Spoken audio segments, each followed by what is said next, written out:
So also, I was talking to Kaylee after the last episode, and it may have been that you guys were asking questions because you wanted to find out details about the monster.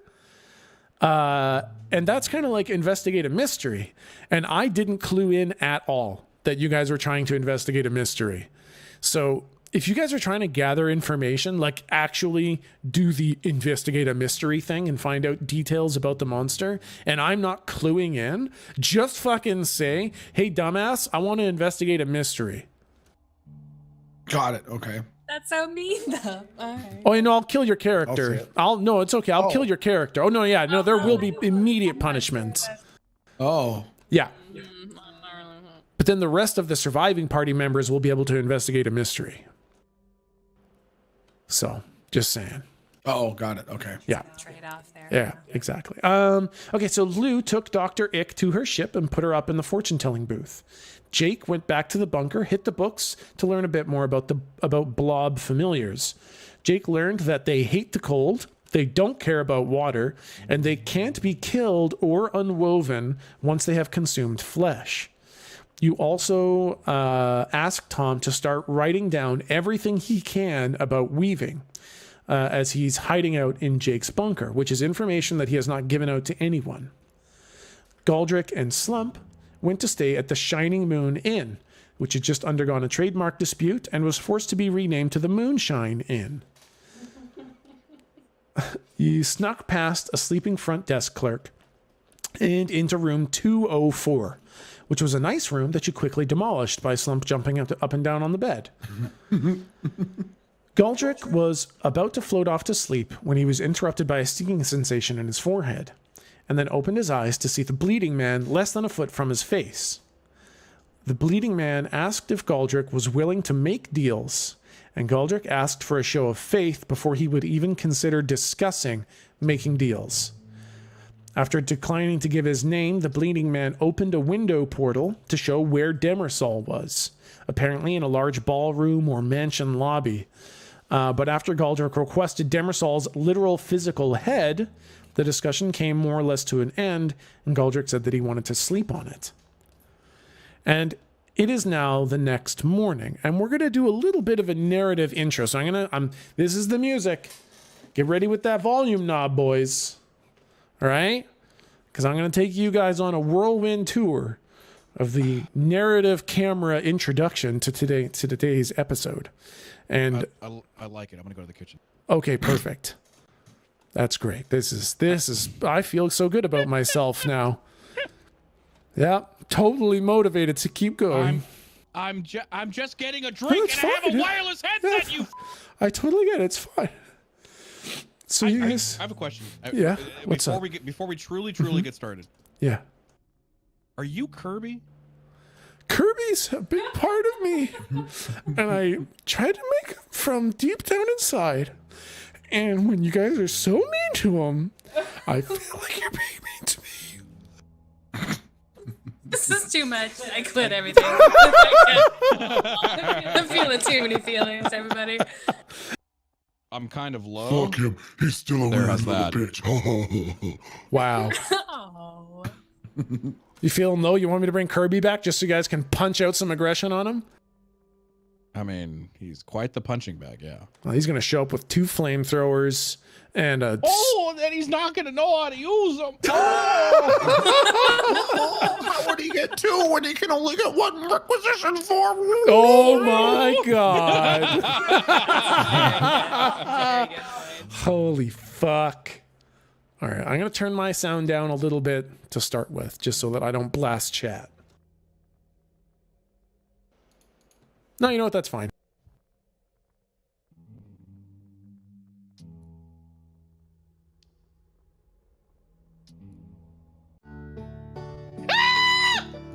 Oh, that's great. That didn't break the immersion at all. Oh, it was not loud at all. Okay, all right. On that note, let me check my fucking levels. Am I blowing out chat's eardrums? No. It's fucking fine. Wow, Venalis. Holy shit, it's not even fucking loud. Oh my God. Okay, guys.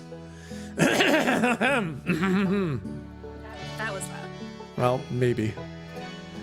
So we start out looking through the lens of the narrative camera. This camera slowly crawls down the dirty streets of Quinton. In the distance, the sun is beginning to rise over the low, rolling, dusty hills on the west side of town. A few lights turn on in local establishments, and there is a clattering of a clunky, boxy hover truck making its way out of town. These dirty, noisy hover trucks are carrying teams of miners off for the day's work. The trucks hover bumpily over the road, clearly loaded past their capacity for safe travel. Inside are a bevy of individuals, equipped with coveralls and headlamps, and a small box on their hip. The box is a multi-tool used for drilling and mining, and the miners all look like they could use 2 more hours of sleep, a cup of coffee, and about a decade of therapy. The camera follows the truck, and then it falls behind as the truck rides off into the distance, further out of town. The camera looks to the right, to the Moonshine Inn, where last night Galdrick and Slump slept in room 204. It's probably a bit earlier than some of you might like to get up, but at least one of you is up. Hey, Slump? Yeah? You're hungry, Slump. You're bad hungry, Slump. Slump need food. Slump need food. Slump need living food. Slump need living food now. And that's basically where we're going to come in. Shit. So Slump, that, you know what? So basically, I'm just going to say you get maybe a couple moments of lucidity before the hunger rage takes over. So you have a couple moments to try to do something. You know you're getting hungry. You know it's going to get bad. Okay. I want to basically run out of the room and try to bash down a couple of the other doors to see if there's somebody that I can eat without raising the total alarm of everybody in the inn. Or maybe not like bash, but like push the whole door off its hinges, so all they'll hear, you know, anyone in passing rooms just think somebody dropped something, because they're just gonna hear the sound of the door hitting the ground. Yeah. Just look for someone small and defenseless. Okay. Why don't you roll to protect someone? This is going to be basically to protect everyone in the whole fucking building from the slump monster that wants to eat them all. Okay, what's the roll? Roll for protect someone is plus tough. Plus tough. Okay, that is. Let's do. All right. All right. Yeah, full success. So basically, you wake up and it's like the crack of dawn. And there's that rumble in your stomach, and Slump's stomach rumbles 2 different ways, right? It rumbles hungry and it rumbles hungry. So you wake up with the bad rumble, and you know that you only have a few moments before you lose your mind, basically. So you get up, you grab your door, and you give it a push, and you basically just kind of pop the hinges off. Okay. So there's just, I guess, Galdrick might wake up. I don't know. I won't say either which way. Might wake up to the sound of popping hinges, but you are already freight training your way out, and you just kind of walk straight across the hall. You grab the other door, same thing, hand on the doorknob, shoulder to the middle of the door, give it a push, and the hinges just pop off. Okay. And inside, I will say, are 2 individuals with maybe half a dozen empty bottles on the ground, and they seem that they are in the drunk sleep. Okay, what do these individuals look like? Middle-aged, young, old? I'll say they look about 30-ish, not quite middle-aged, but they're not some 20-somethings. Okay, I want to oh, this is so sick. This is so Can I make any sort of roll if Galdrick wakes up or not, or is it just if I want to? Why don't we leave it to the fucking dice? Roll 2d6 plus nothing. 6 and above, or 6 and below, you're asleep. Oh. Can I, Goldrick? for the sake of just, can I say for the sake of what if you were gonna give me the choice, I wanted to like peek one eye open, see that he's going into his insatiable eatery, notice that he's not going towards me, and go back to sleep.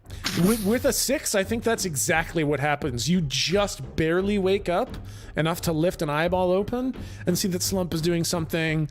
Yeah, you're not really interested in what. It doesn't involve eating you, so you just kind of drift back off to sleep.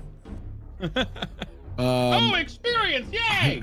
Hey, that is, yeah, sure, that's an experience. Yeah, fuck you! I'm taking it because I never get experience in a fucking game. Oh, I actually wanted to say, usually you guys are supposed to get like 4 experience at the end of every session, but I haven't been doing that because I'm not interested in that. But Cool. yeah, whatever. Yeah, no, that's fine. But you guys can all take 1 level. Everybody gets a free level. Yeah. That means that I'm gonna now go get the most levels broken this fucking skill now. Leave me alone. Oh my god. That means, where do I find all the different skills? Can someone send me a link to that? I'm gonna pick some shit, man. I'm gonna pick some shit. Yeah, I got you. Awesome, thank you. Because Slump has now 2 levels. Yeah, never spent Slump's my about last to get one. fucking broken. But yeah, so yeah, you're in the room. It's these 2 30-ish looking Yes. dudes. One's passed out on the floor, a bunch of empty bottles all over the place. One of them's half on the bed, half on the floor. Okay, so oh god, this is horrible, but I want to go up to one of them and with one hand crush his throat.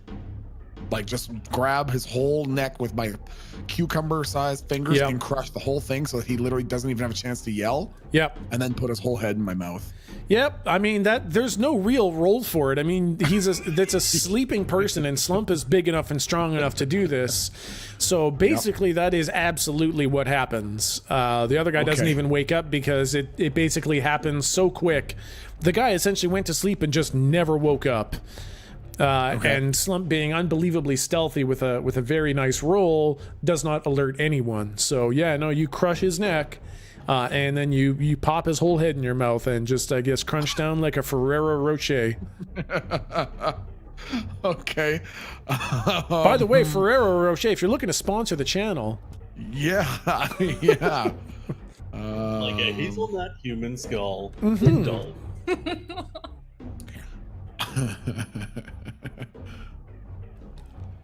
Did you want to finish eating them, or is that, did you just want Yeah. Yeah. Well, actually, no. Now that I've eaten that dude's head like a Yeah. Ferrero Rocher, I want to. You know, you've seen Inglorious Bastards. Oh, yeah.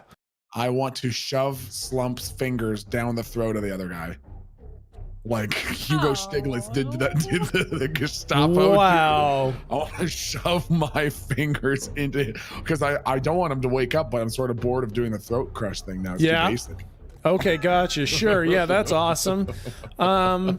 So I guess this is going to be a roll to help out. So this is going to be plus cool to see if you can help him out to die easily, or else he's going to scream.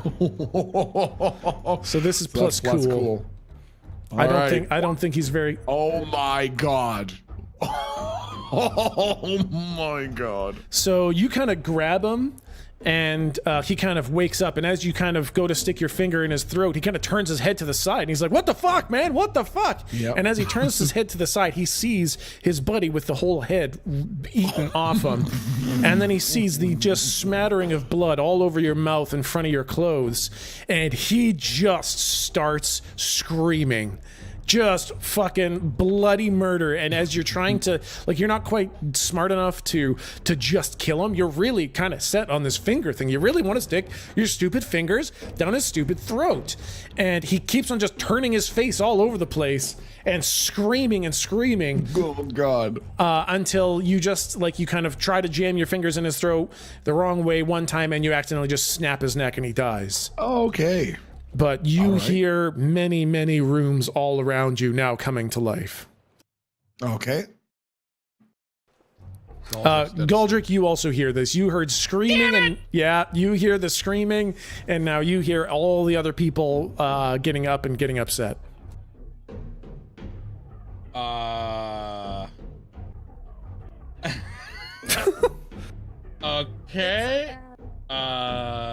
Okay. Okay. You know what? Because of how this goes, Oh, fuck me. Ah, fuck! Okay, And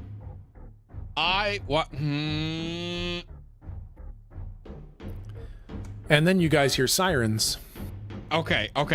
Listen, you're forcing me to take something to level up with that I didn't want to actually take.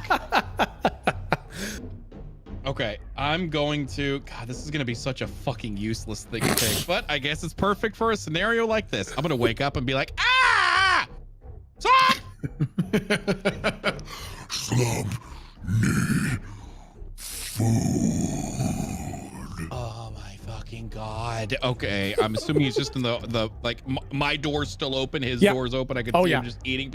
Yep. Oh, Jesus Christ. Oh my God. Oh God. Oh God. Sorry about that. I look up at the ceiling. Sorry. I know I'm not supposed to say that. I run across the hall and I'll close the doorway and I'll be like, hurry up and eat. And I'll grab I'll grab like an arm and I'll like start like spoon feeding Slump. Dang it. Oh my fuck. Hurry up.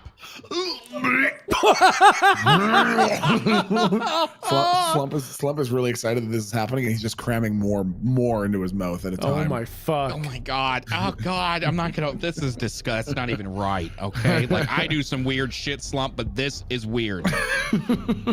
How far away are the sirens? You can actually now, in the distance through the window in your room, you can see 3 police hover bikes coming down the road. Maybe about three blocks away. Okay. All right. Okay. Are you done? Do you need more? What I think maybe that's something that I should roll for. No, I think you're good. You don't need a ton. Like one ink steak is usually enough. You know, half of 2 people is also enough. Okay, you see, so Slump is now like scooping up the fucking remains, like he's just gutted a pumpkin and is trying to shove all the bits under the bed. Oh my God. Okay. All right. Okay. I'm gonna fuck. God damn it, Slump. If I had to put a timer on it, how far away are the bikes? You probably got maybe 3 to 5 minutes. Oh shit, that's plenty of time. Okay. All right. Fantastic. All right, Slump, eat up. Hurry up. Come on. Eat more. I'm like counting in my head like 30 seconds. 9, 28, 27. You better hurry up. This is the last time you get to eat for a week. Like, come on. You feel a warm splash on your cheek as Slump bites into a spleen and it pops like a fucking pimple. Oh God, that's disgusting. Then you Does hear that taste good? Then you hear the banging at a door, and you hear the police coming from a side street have already arrived. Oh God. Son of a bitch! Fine, I'll take the ability that I didn't want to fucking take. You piece of shit! You did this your fucking self! Uh-oh. Okay, I'm gonna roll plus weird. Hold on, where the fuck is plus? What's my? I'm trying to find my sheet. Plus weird. Okay. Slump, you better bless up in this one. Yeah, okay. I kind of like look at the sky, like, don't you f me on this. I grab Slump's wrist, and I cast Angel Wings. Oh, uh-oh. And I failed. Oh no! Oh my God. So yeah, hey, congrats on your additional experience point. Oh my God. What does it say for a miss? And be honest. Isn't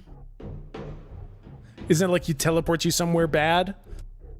No. I think that's exactly what it says. I think it's just a straight fail. No, it says on a 7 to 8, you don't quite manage it. Either you are all separated or you appear in the wrong place. It doesn't say anything on a fail. I think it just straight fail. Oh, you just like don't fucking go anywhere? Yeah, like I try to cat, like I'm like, These nothing happens. Yeah. I just look like I'm taking a shit. These you make this kind of strained look on your face, like you're trying to force something come out of the backside of you, and there's this like popping sound as these 2 tiny little cherub wings pop out of Galdrick's back, and Oh, come on. and they try to wrap around you, but they really can't even really get past your shoulder very much, and then they kind of fizzle. They just like, and they disappear. Oh, Jesus. Okay, if you don't. Okay, I'm sorry. It's because I said it, huh? Okay, I'm sorry. Okay. and- Listen, I'm gonna try this again in 45 seconds. Hello? Who is it? The cops are coming up the stairs into the main hallways.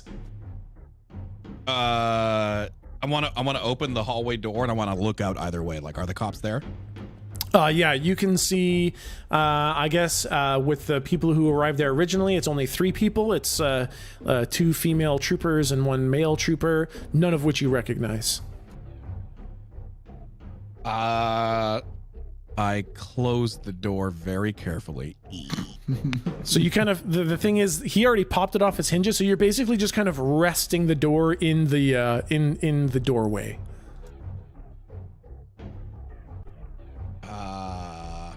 Slump! Down!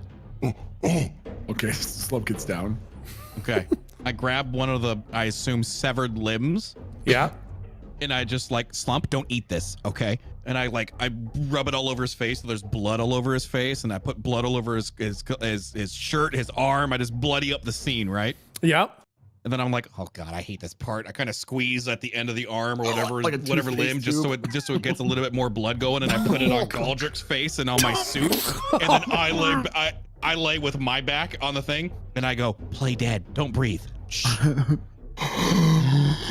But I want to have one hand like on his wrist. I want to have one hand on Slump's wrist. All right, sounds good.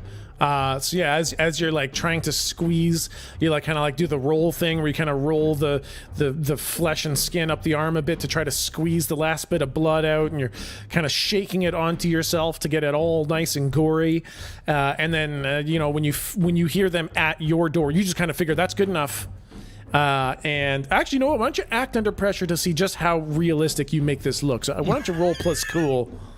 Okay. See how much blood you get out of this. Fuck! Hey, look at all this experience you're getting.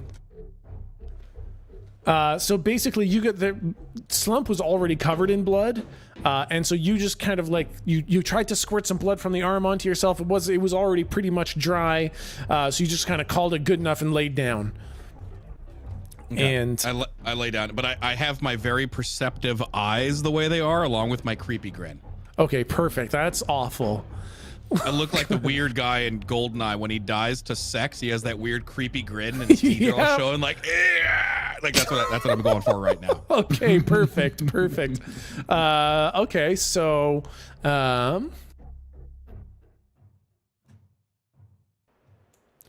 As a side note, I just want to add that I'm going to choose both of my abilities now that I got from leveling up. Yep. So the first one I'm going to take is the big entrance, which says when you make a showy entrance into a dangerous situation, roll plus cool, which for me is plus weird. Yep. On a 10 plus, everyone stops to watch and listen until you finish your opening speech. Oh my god. On a 7 to 9, you pick one person or monster to stop watching and listen until you finish talking. On a miss, you're marked as the biggest threat by all enemies who are present. Holy fuck. Oh my god. Okay, that's the best thing ever. The other one is soothe. When you talk to someone for a few seconds in a quiet voice, you can calm them down, blocking any panic, anger, or other negative emotions they have. This works even if the thing that freaked them out is still present, as long as your voice can be heard. Okay, no, that's perfect. I think I like exactly how this is going to work out. So you guys are laying there, and these 3 troopers, basically one of them knocks on the door, which just sends the whole door falling in. And it's this female trooper with a big heavy flashlight, and she looks in. She's like, "Hello." Oh god. Oh guys, it's bad. It's fucked up in there. It's so fucked up. Guys, there's like 5 or 6 mutilated bodies in there. Some sort of melted man and a guy who I think died from sex. It's so bad. I don't know what the fuck happened. Guys, somebody get the sheriff. Somebody, you go get the sheriff. You go with him. I'll just keep an eye on the fucking scene. This is a fucking nightmare. Get everybody out of the fucking hospital or out of the hotel. What's up? Can I roll to dominate mind, or does that require me to break my appearance of being dead? You could definitely roll to dominate mind. Okay. All right. Okay. What's the roll plus? I always forget. Dominate mind, I think, is plus weird. Okay. All right. Don't you fuck me. Ooh, all right, one command. Who are you using this on? So there was 3 troopers, and who was the trooper who gave those instructions? The female one who was the first one to see the room. She's Okay. basically telling the others to go get people out of the hotel and go get the sheriff. Okay, so and she's basically going to stand there and like survey the scene. Yeah, she's just going to try to make sure nobody comes in and disturbs the scene. Okay. Once the other 2 have like started walking down the hallway, I want her to throw herself out the window of the room. What the fuck? Yep. Okay, so the other 2 just start rushing out, and you can hear them trying to get people out of the beds, out of the rooms, and then as soon as they start going down the stairs, she just kind of like stands to attention really quickly, looks at the window in your guys' room, and just full on fucking sprints and smashes through the window, tearing herself to ribbons, and lands on the fucking Wait, cop car. Can I try something before you kill her off? I am an angel from heaven. Sure. Can I do something? What do you want to do? I look at Slump and I give him a thumbs up and I say, "Nice job." Wow. She Slump raises one blood gore covered thumb and sticks it up at Goldie. as she's jumping through the window and actively being torn to ribbons and falling down to her absolute certain death, she says, "Oh my God, I was one day away from retirement. Who's gonna tuck my kids in at night?" Slump looks at Galdrick and balls 2 fists and rubs them. Balls 2 fists and rubs them under his eyes. And goes, "Boo! Kids don't have their mommy anymore. What a loser!" I look back at Slump and I say, Sounds like you get dessert tonight, big boy. Yeah, kids don't run as fast. So let me get this straight. You just took the ability to soothe people's panic. And so what I did was I split everybody up so that you only had one person so that you could calm their emotions and talk your way out of this situation. And after I built this circumstance for you, you decided to have her kill herself by running out a window. Yes. Okay, That's correct. awesome. We're on the That's same great. page. "I would like Sweet. to cast angel wings after she jumps out." Yeah, go for it, dude. Cast angel wings on her body Yeah, fuck. after she hits the ground. Oh my God, no. Roll it. Yay!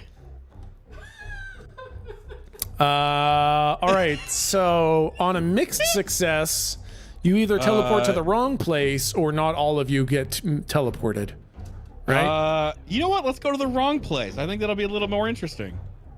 You teleport to the front of the hotel where the other 2 officers are coming out trying to usher everyone out.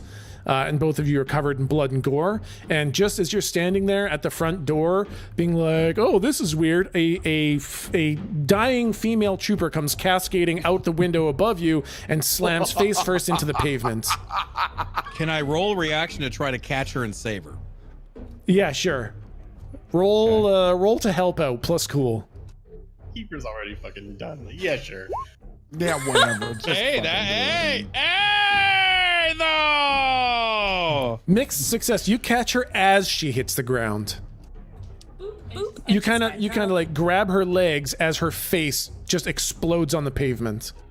It sounds like you already had this predetermined, and I think you might be a little biased in this. Toxic in this keeper scene. No! Yeah, toxic keeper, a little bit. You all lose One half of your you guys, health. for sure. Little, wow, Oh my unbelievable. God. Okay. The blob is here and it Clearly starts not your eating all birthday of today.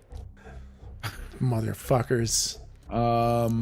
Okay, so there's it's 2 troopers. It's 2 troopers, All right, the I entire wanna roll to hotel worth dominate of them. people.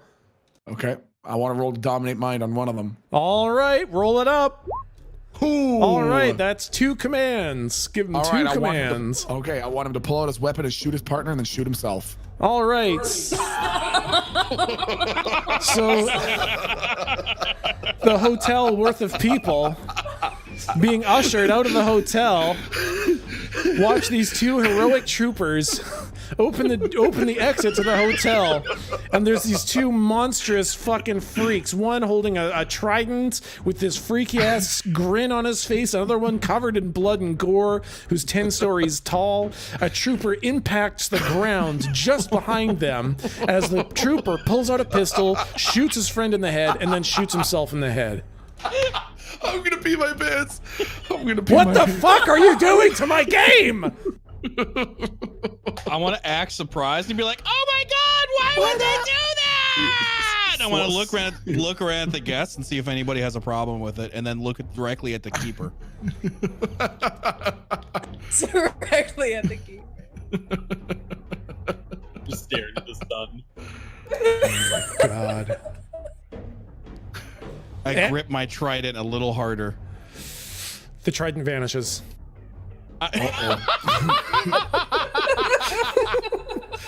Slump returns to normal person size, and he's just a dumb fucking dude. Hey, Mr. Tweety Tot. Slump feels really full. Oh no! God, no! I start eating some of it Holy fuck! This is gone like a bird. I just This let is the him. best I just let him campaign ever. regurgitate into my mouth like I'm a baby fuck. bird. That's it. That's great campaign. Glad we got to episode 10. We have Holy peace. fuck! Excellent. Let's just go back to that dirt camera and see what this is. Just roll it back. Okay, yeah. Slump sees Galdrick screaming in surprise and sort of like catches on and just goes, "Oh wow, so crazy. Wow, why would Mr. Man shoot other Mr. Man? We need to get out of here. Slump gonna talk to manager about seeing getting the money back."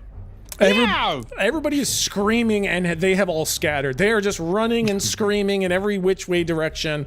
And I guess at this point, the other 3 motorcycles of troopers have arrived. So there are now 6 more troopers arriving on the scene to see you two, a screaming army of people running away, 1 trooper whose face is exploded on the pavement, and another 2 troopers who are dead by gunshots from themselves. I say, "Slump, come along!" And I want to raise our hands in the air, and I want to see if we can blend in with the screaming crowd that's running away. Okay. Act under pressure. I mean, I feel like you guys aren't under pressure. You're pretty cavalier about all this shit, but I'm gonna say act under pressure. You have Slump, who is meant to eat people whenever he gets a little hungry in the middle of the night, and Galdrick, who believes he's here to bring the end of the world. What do you want when you put us together? fucking Am Jake! I wrong? Jake, Lou, I need you to have a tighter leash on these guys. Holy fuck! You just let them go into the town. Distance is the best defense. I don't know anything about him. What's I'm starting to what's feel roll like under we're maybe pressure? Is not the that good guys. cool? Yeah, that's plus cool. Okay. All right, you're kind of passing off. The big smile and is not helping, but the wide eyes is helping. Oh my god, it's amazing! You want to get some noodles? Yeah, noodles sound great. Yeah. Scream, Slump. Scream. I want to find like the nearest person and scream as loud as I can right into their like eardrum. They just pass out. They just fucking fall over, Looney Tunes style, just like a board. They just kind of stiffen up and fall over in the middle of the road. Slump did it. Slump did it. Oh my god. Holy shit. I guess, oh my fuck. This has gone so far off what I expected. Oh my god. You get text. You guys don't even have fucking hack jacks. Why did you let them go off alone? We go to get some, we start heading towards where the noodle shop was. All right. God. Somewhere off in the distance, Kirby is desperately trying to text Slump or Galdrick. I guess Jake and Lou, you guys get furious texts from Kirby saying, oh my god, please show up at police station, horrible monster at the hotel. Lou gets this text and then remembers that she was gonna create, it's like she almost wrote it down in her notes and then didn't do anything about it, but she was gonna create an event in her hack calendar, her hack cal, that said every 3 days, Slump hungry. Stupid bastards. I did give you guys a timer. That is true. Okay. So, like, honestly, though, Lou is going to do that and create a iCal event and invite Jake so that it reminds us. Every 3 days. 3 days, right? It's 3 days. Yeah, right? 3 days. 2 to 3 days. I'll change the notification tone to the keeper tells me something. It sounds an awful lot like the voice of God saying, "Hey, please feed Slump." 12 hours till the fucking apocalypse.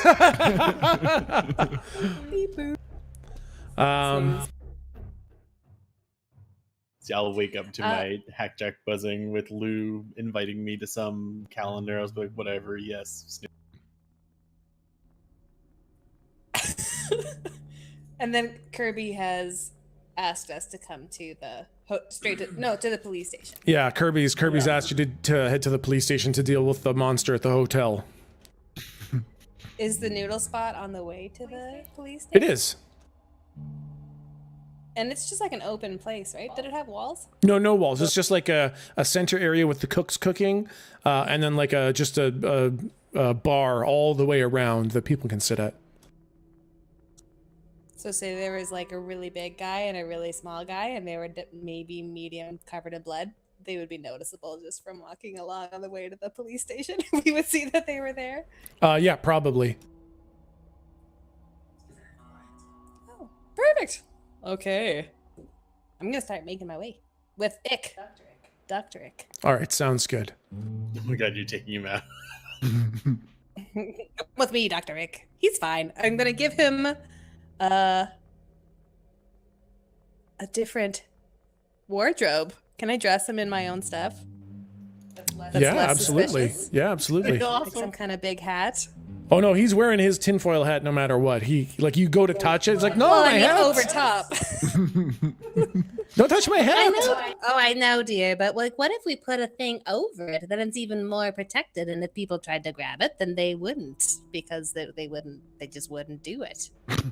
That's very clever. Okay. Very agreeable, dude. I imagine him dressed like a 7 foot tall Steven Tyler with like 8 scarves. Yes. Yeah. Yes. All right, you dress up Ick and you're heading to the police station, which will go past the noodle shop. Awesome. I text Jake and let him know that we're heading out and that I have Dr. Egg. Okay, so then Jake, in your bunker, you are awoken by, I guess, because you just hit snooze and went back to sleep. Well, I mean, I'm not gonna dash out of the house because they're grown ass people. They can deal with this themselves. And I got more important shit to do. I gotta talk to Tom. Yeah. Because I don't know if you needed the reminder, but we were gonna sort of discuss the time period for either the weaving or the other option. Yeah. Yes. So, you find Tom in the room that you left him, and there is just like pages and pages of shit written down on all the notes, on all the pieces of paper. And it seems like he passed out writing shit down. So he's just kind of like asleep, head on the desk, pen in hand, face down, sawing logs, just snoring like crazy. Okay, yeah, I'll just sort of do the quick, just like flip through, page through, see what's there, and if there's anything sort of quick that I can type into a phone and just sort of carry with me and sort of mantra to myself for a while, I will do that. Yeah, so you kind of look through some of these pages, and like it's basically unintelligible. And as you start thumbing through them, Tom wakes up, and he's like, "Oh, Jake, hi. Good morning. How are you?" Man.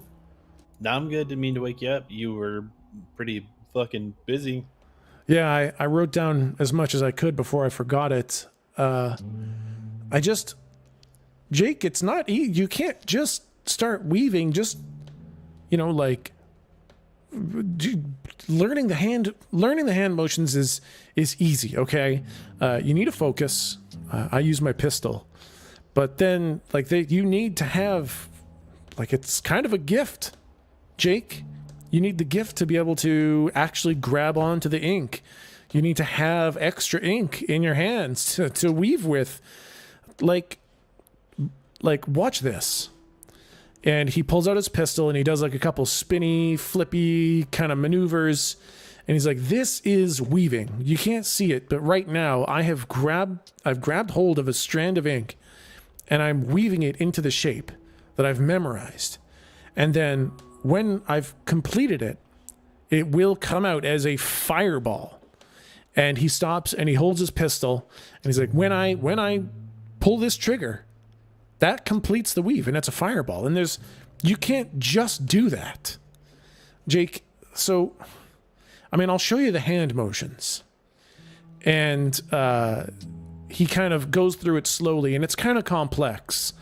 It looks like a whole bunch of tricky gun spinning, rootin' tootin' cowboy shit. But like every time you do something with a little bit more flair or not enough flair, he kind of stops you and he's like, no, the motion has to be exactly this way. It has to be 3 spins, back, forth, other hand, 2 spins, up, down. Like it's got to be exactly like this. And he's like, there you go. So I guess there you go, Jake. That's a fireball weave, but I don't think it's going to work for you.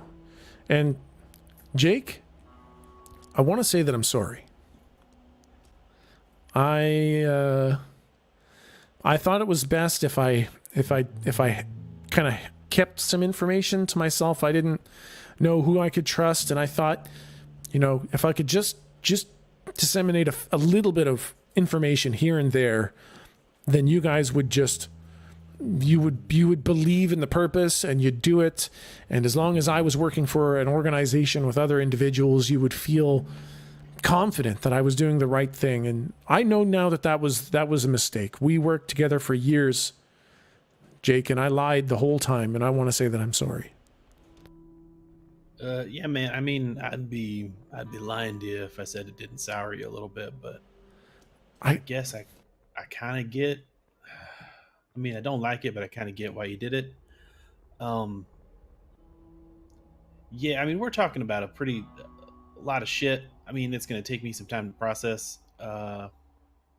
So, don't rush it, man. I'm gonna take my time with this thing, and I'll sort of like hold. I assume he lent me a pistol or something to do it. You were actually miming it with with one of your Nokia phones, because he said it doesn't matter what the okay. fucking focus is. You just need to have one. Sure. So yeah, I'll just sort of like hold up the phone and be like, yeah, I get it's like a thing, but I mean, I don't know if I have it or not, right? I mean, you can try, but I don't expect much. But Jake, there's one other thing. I think I know why you're trying to hide me, and I agree with that, but I do think we need to get everybody else on board and in here. I'd probably not Dr. Ick, because I feel like he was the homing beacon.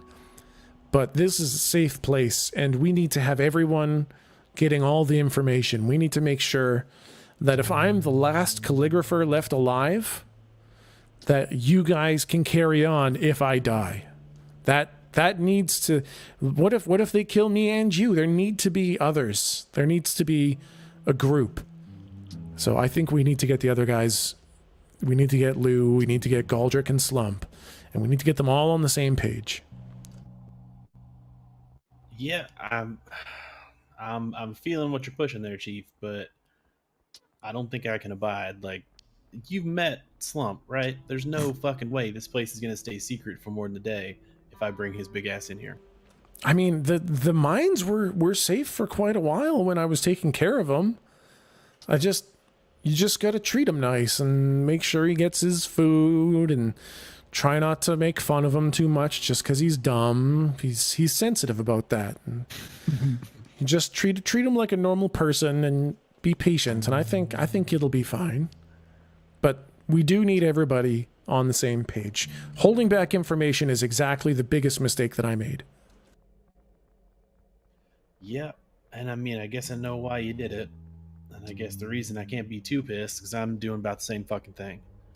So... think about it at least.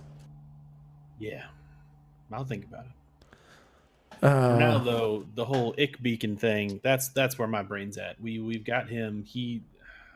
I don't know if the others know that Demersol can use him like a fucking tracking device or whatever, but I'm just gonna assume he does. And kind of the reason. Oh man, okay, hold on. You're probably not going to part too much. So let's just throw out a little hypothetical there, Tommy. Say Pine Sol found out you were still alive. He'd probably come, murder you. Yeah. Yeah, he definitely thought I was dead, so I do imagine if he found out I was alive, he'd come back.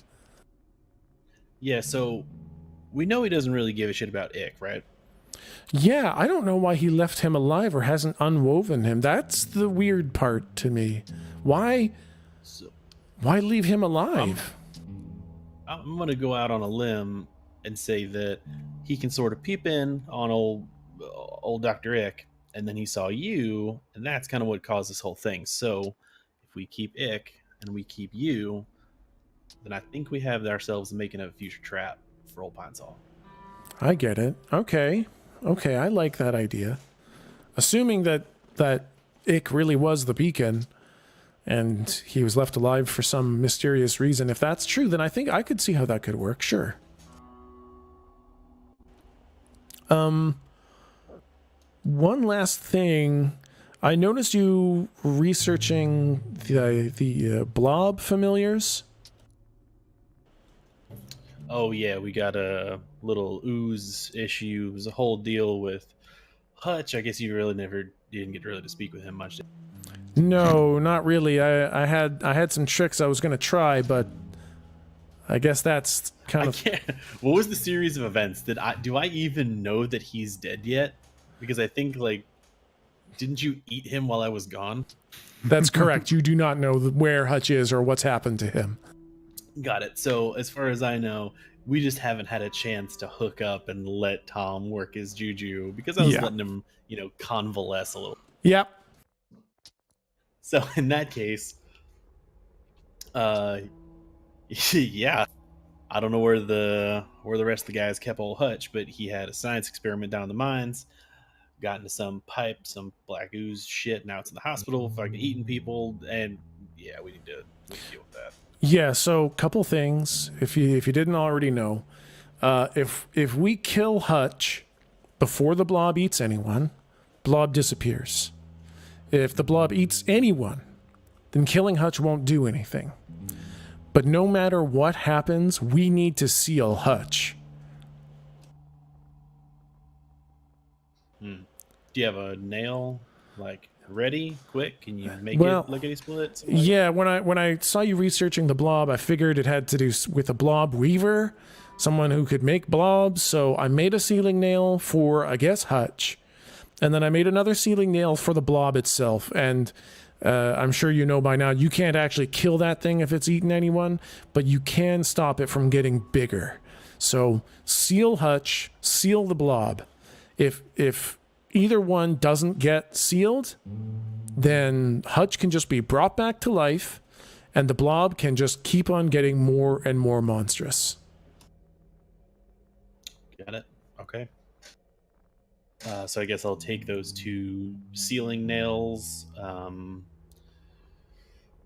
I guess I can't spend the time to actually affix them to crossbow bolts now, but I'll sort of take the things I would need in my bag to do that if we have any downtime. Yeah, that's the role for yeah, sorry, I got that. Yeah. Let's see if you bring enough shit to make sealing nail crossbow bolts. Is that going to be preparedness or armory? I think that's armory.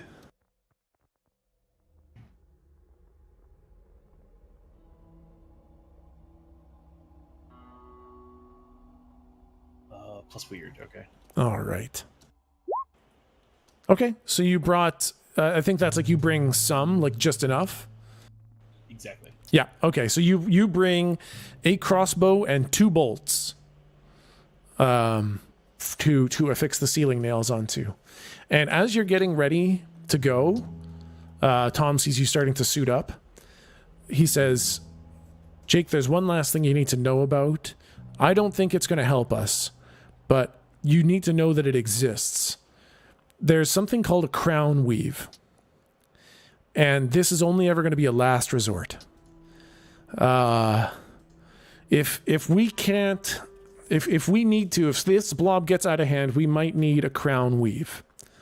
This is it's kind of like the ultimate weave. It comes from way back in the day when the calligraphers worked for a monarch, like the crown. Whenever a great vision of the future was required, or some incredible act of weaving was demanded to win a war, a crown weave was performed. And the ink requirement for one of these is basically one entire human's life worth.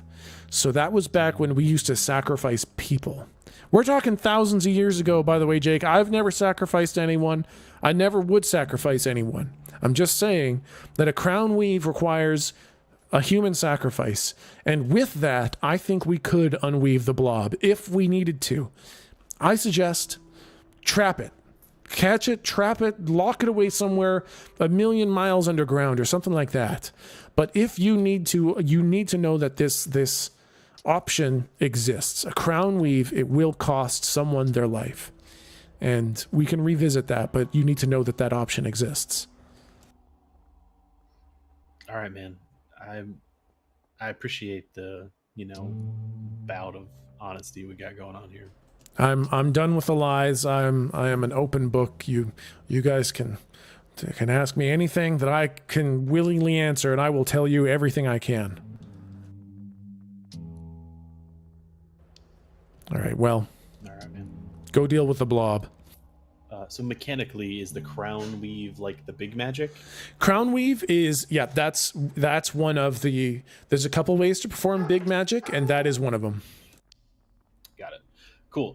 So I had the Monster Hunter kit from our last run. Yeah. I'm just going to keep that same shit and just take whatever little shitty tools or materials I need to affix the nails to the shitty wooden bolts. Yep. Yeah, and I'm just gonna peace out. Is there what is that, a pawn shop? Is there a pawn shop on the way? Yeah, totally. I'm gonna stop in the pawn shop and just buy the dingiest, shittiest old revolver that looks as close to Tom's as possible. Oh, you wanna do you deliberately want a shitty old one, or are you looking to buy a gun? Is his loaded when he does this stuff? Does he shoot bullets, or is it just a... When he pulls the trigger, no bullet comes out. I will say that. But you don't know if he has no bullets in the gun at all. Yeah, I think for right now, it's literally going to be a fucking piece of metal to practice with, so I can more closely mimic his movements, not doing it on a phone with no trigger guard. Yep, no problem. Easy enough. You get to there's a pawn shop where people bring their busted up mining tools, their old shitty guns, their pearl necklaces that they stole, their whatever. And absolutely, there's a whole assortment of shitty old pistols that cost almost nothing. Yeah, and he's a revolver, right? That's right. Yep. This is as close as I can get to his. Don't care. Don't need bullets. Just want that. Yep. It's basically the cost is inconsequential, so you just have that now. Okay, dope. And then I'll meet up with wherever we're supposed to meet. Yep, absolutely. As Lou and Dr. Ick are making their way to the police station, and Jake is making his way to the police station, you guys walk past this mysterious, ephemeral noodle cart. You can never really place exactly where it is. You could have sworn you were on a different street last time that you saw the noodle shop. But now it's here. And it doesn't have wheels. It's not like it moves around easily. It looks like it takes some time to assemble and disassemble. And the chefs look like the same people every time. And there's this very, very low hanging mist just around the base of the noodle cart.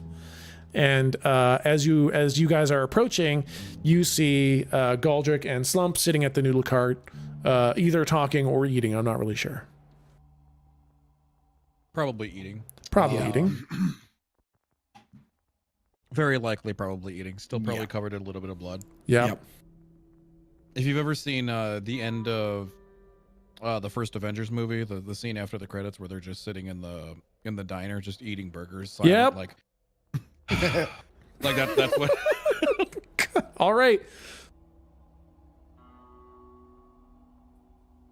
Whoa, what happened to you guys? Slump woke up, had a real rumbly in his tummies. Slump ate 2 whole The whole people. burgers. He ate 2 burgers. He ate 2 whole real A1 beef. Yeah, I kind of give Real- Lou the look. real A1 beef, and they they no. screamed the whole time as Slump ate them. Yeah. Oh. I kind of like look around, see if anybody's listening to that. Yeah. Oh, squeaky burgers. Yeah, 2 of the chefs have still- stopped cooking and are just their big metal face plates are looking over at you. What are you looking at? This is a private conversation. Go back to work. They go back to work. You guys want some noodle buddies? Slump has a disgusting pile sticking out of his pocket. Oh, I think I'll get my own noodle buddies. You want anything, Dr. Ick?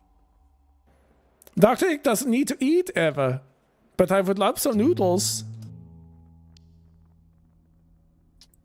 We get whatever their breakfast noodle offerings are. You just write on the piece of paper breakfast, and then you slap that down, and you just get a big bowl of blanched noodles. Plain. Ick like eats one. He's like, "This is awful.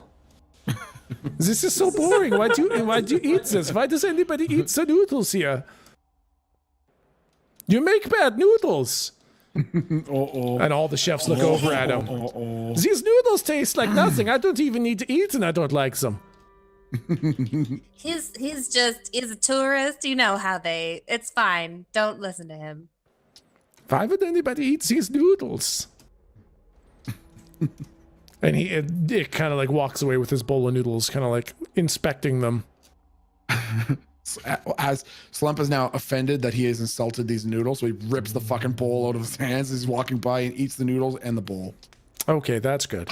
Crunchy. Extra crunchy bleed noodles. Oh my god. So did I am I in this scene or am I still traveling? Oh, you guys are all here now. So, Lou, why the fuck did you bring Dr. Ick? Oh, hi, Jake. It's so good to see you. Hey, bud. How's it going, man? It's going great. I like your scarves. What They're real happened to nice, man. Tom? Oh, he's resting up. That's great. Can I go see him? He's a good friend. Yeah, man. We'll hook up with them later. Hey, no what problem. happened to Demisol? Oh my god. Okay, I see. I see what you guys are saying. Fair enough. Now, even Slump, his eyes cross as he's processing this, and then I want him to basically grab Ick with one of his massive hands, pull him right up to Slump's face, like until they're touching faces, and then between their two faces that are now pancaked together, Slump is gonna slide one cucumber-sized finger across his lips and just go. Hi, Mr. Slump. I'll be quiet now. Yeah, Slump think that's a good idea. God. I didn't want to just leave him in my place. I mean, who knows what he could have got up to in there? He could have it's a ship. He could have taken it and flown my house away. I mean, is there somewhere else we can store him, stash this fellow? Maybe don't store me anywhere. I like to. Oh, it's shh. That's right, time. Hey, Mr. Jorp, you find out anything about the no-no muck? Yeah, Chief. I mean, is this kind of the place to discuss all that? Should we head on out of here? No one. No one care about the no-no muck, right, Mr. Noodlemans? And Slump is staring at the metal-plated cooks. They're all still cooking, but definitely looking at you. They haven't stopped cooking, but they're all looking at you.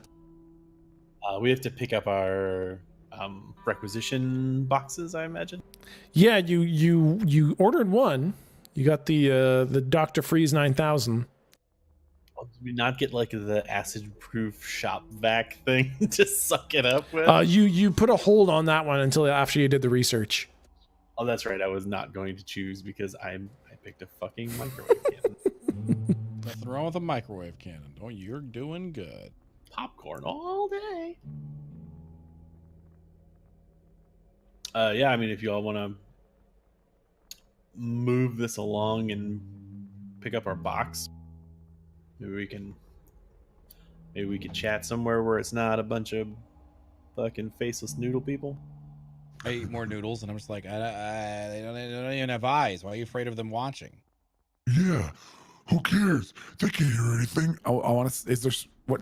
Are there little small things on the table like salt and pepper shakers or something? There's nothing on the tables other than just like the pad of paper that you can write your order on. Okay, and then like the bowl with the noodle. Exactly. Yeah. Okay, Slump's gonna throw his bowl at one of the guys' faces, one of the cooks, the metal flake. He's half convinced of the robots, so he's gonna throw a bowl at one of their heads.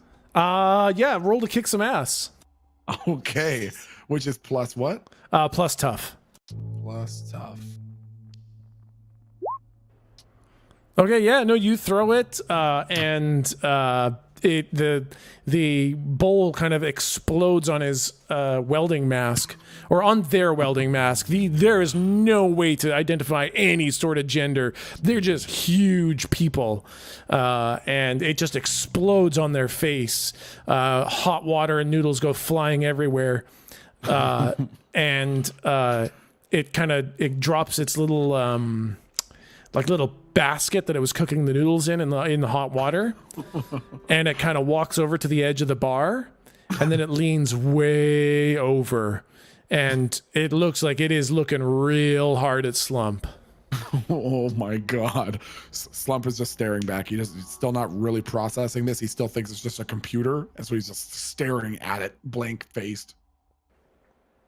And then it goes back and it starts cooking the noodles. Unflappable. Noodle Man don't care. I like the idea of let's get the box. Do we want to, let's grab the box, maybe head back to my ship, and we can talk there? You have a Yeah, a ship? So quick question. Does the ship have like a closet? I mean, yes. Yep. All right. Does the closet have a lock? It does not, but I do have a chair that I could prop up under the knob. All right, I think we can make that work. Dr. Ick does not like any of these ideas. Dr. Ick does not want to live in a closet. Hey, Dr. Ick, you want to go for a ride, man? I don't know. Are you going to kill me? No. I believe you. Okay. Yeah, so sheriff's place first, then ship, or ship then sheriff? Let's grab the box first. And then we can head out from there. Sounds good. Box it is. Yeah, so I will vroom hover bike with Lou and Dr. Ick to the sheriff's place.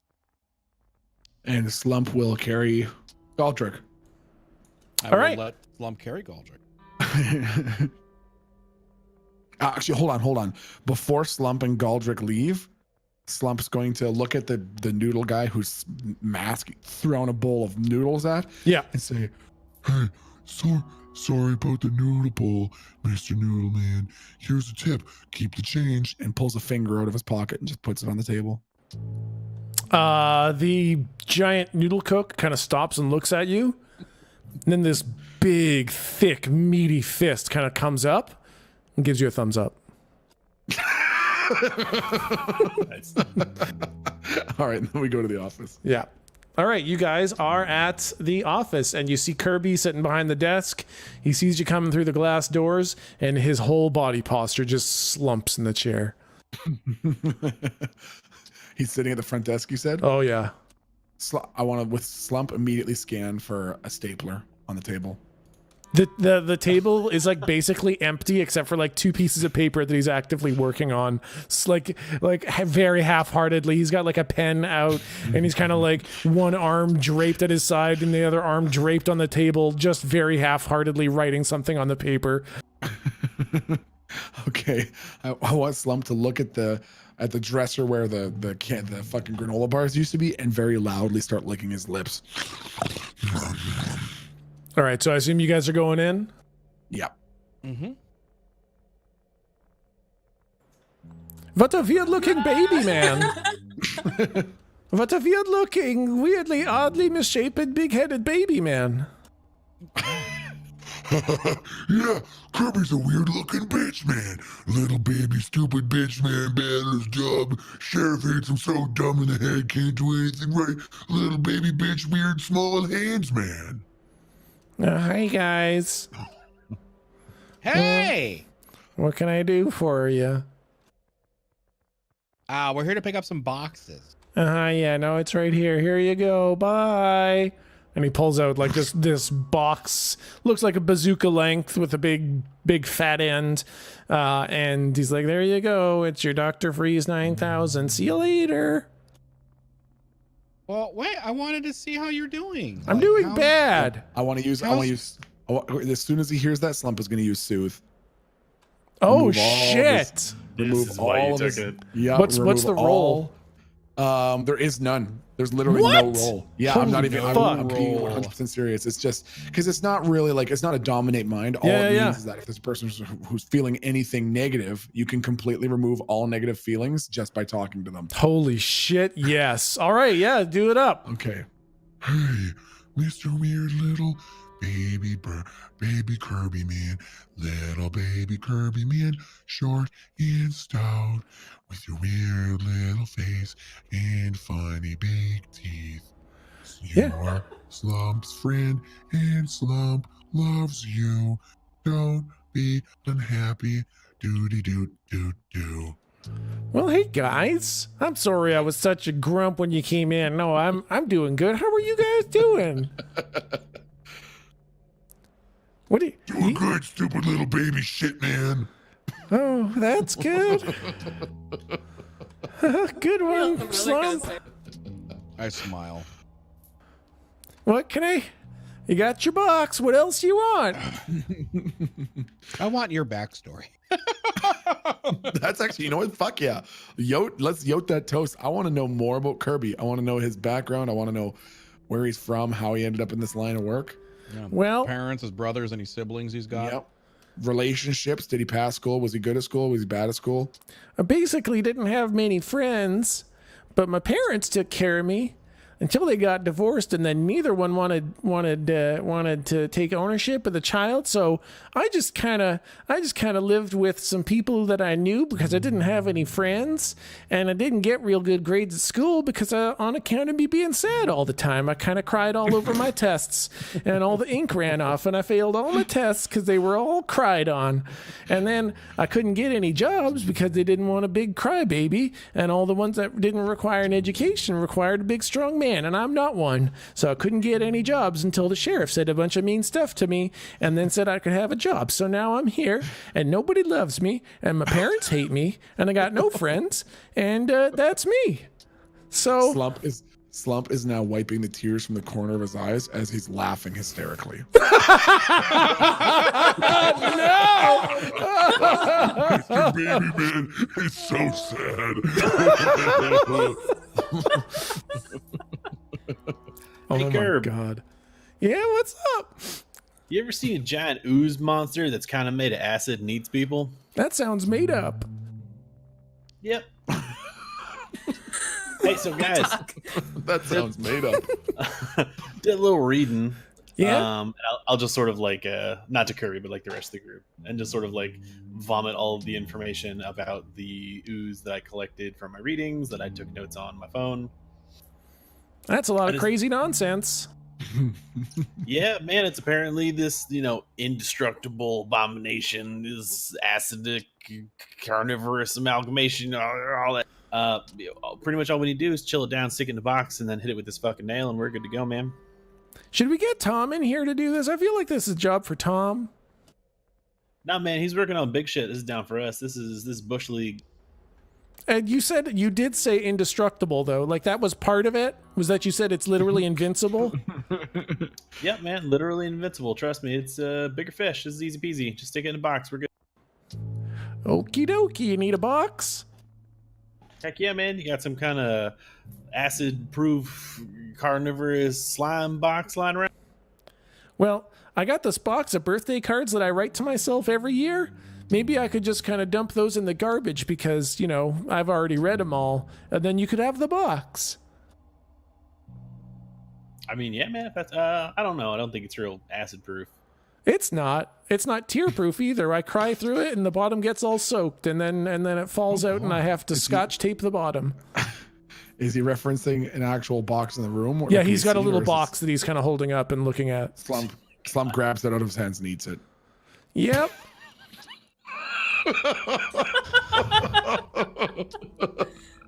Okay. Yep. I love your response. Yep. That happens. That's okay. I already read them all. I already knew what they said before I read them too, because I'm the only one who sends myself birthday cards. I really like the Christmas cards I send myself, though. I say really nice stuff in those. Let's just keep those in your desk for now. You don't need to show us. And Slump eats the desk.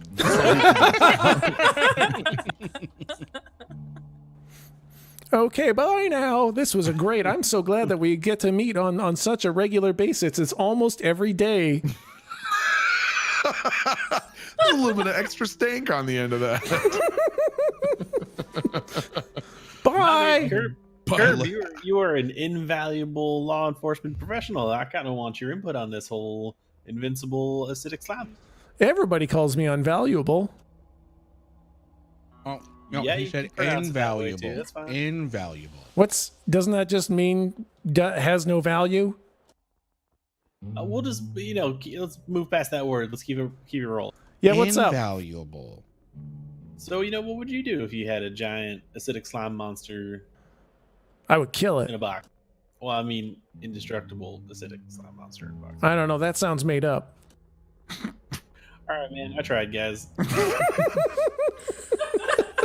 You know what, Kirby? You're f***ing useless. We're leaving. Bye. Thanks. I hear that a lot. I want to roll to dominate mind. Oh my god. Yeah, sure. Go for it. Oh, fuck yeah. Is that your 13? Yep. You basically just kind of take control of your Kirby puppet. Excellent. Okay, so the first thing I want him to do is run up and hug Jake. He kind of like the command is so fucking strong that he just kind of like falls out of his chair and his legs get kind of tangled up in the legs of his chair, and so he kind of crawls along the floor for a couple feet as he shakes the chair off his legs, and then he stands up and he gives Jake like an uncomfortably close hug. Like his crotch is definitely just pressed right up against your leg. I was kind of craned my neck back a little bit. Yeah, his giant hat is kind of poking into the side of your face. Doing all right there, man? I really want to hug you right now. And you get one more command. Oh, one more command. Okay, Yeah. He's going to shit his pants. And then he's like, I just love you so much. I need to go to the bathroom now. And he makes that kind of run where he's kind of holding the back of his pants, and he kind of runs past you guys, and he kind of like gives you guys a smile that's really not a happy smile. He's like, okay, see you guys later. Bye. I love you. I hate you. Bye. All right, see you, man. I would like to cast Angel Wings. Yeah. But I want Angel Wings to you, right next to you, the keeper, and I just want to give you a hug.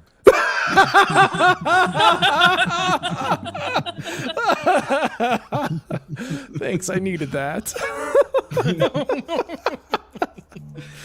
I do like that you guys picked the strongest incarnation of me in the whole thing to just go to fucking town on. So thanks.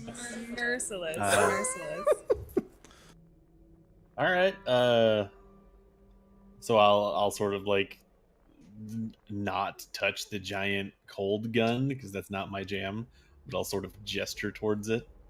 So what's the plan? What's the plan, guys? Goldrick coughed. Yeah, that. Meta. I'm still eating these fucking chili lime things, man. So spicy. Just the occasional one, like the occasional one has a little bit too much chili powder on it, gets down the throat, you know?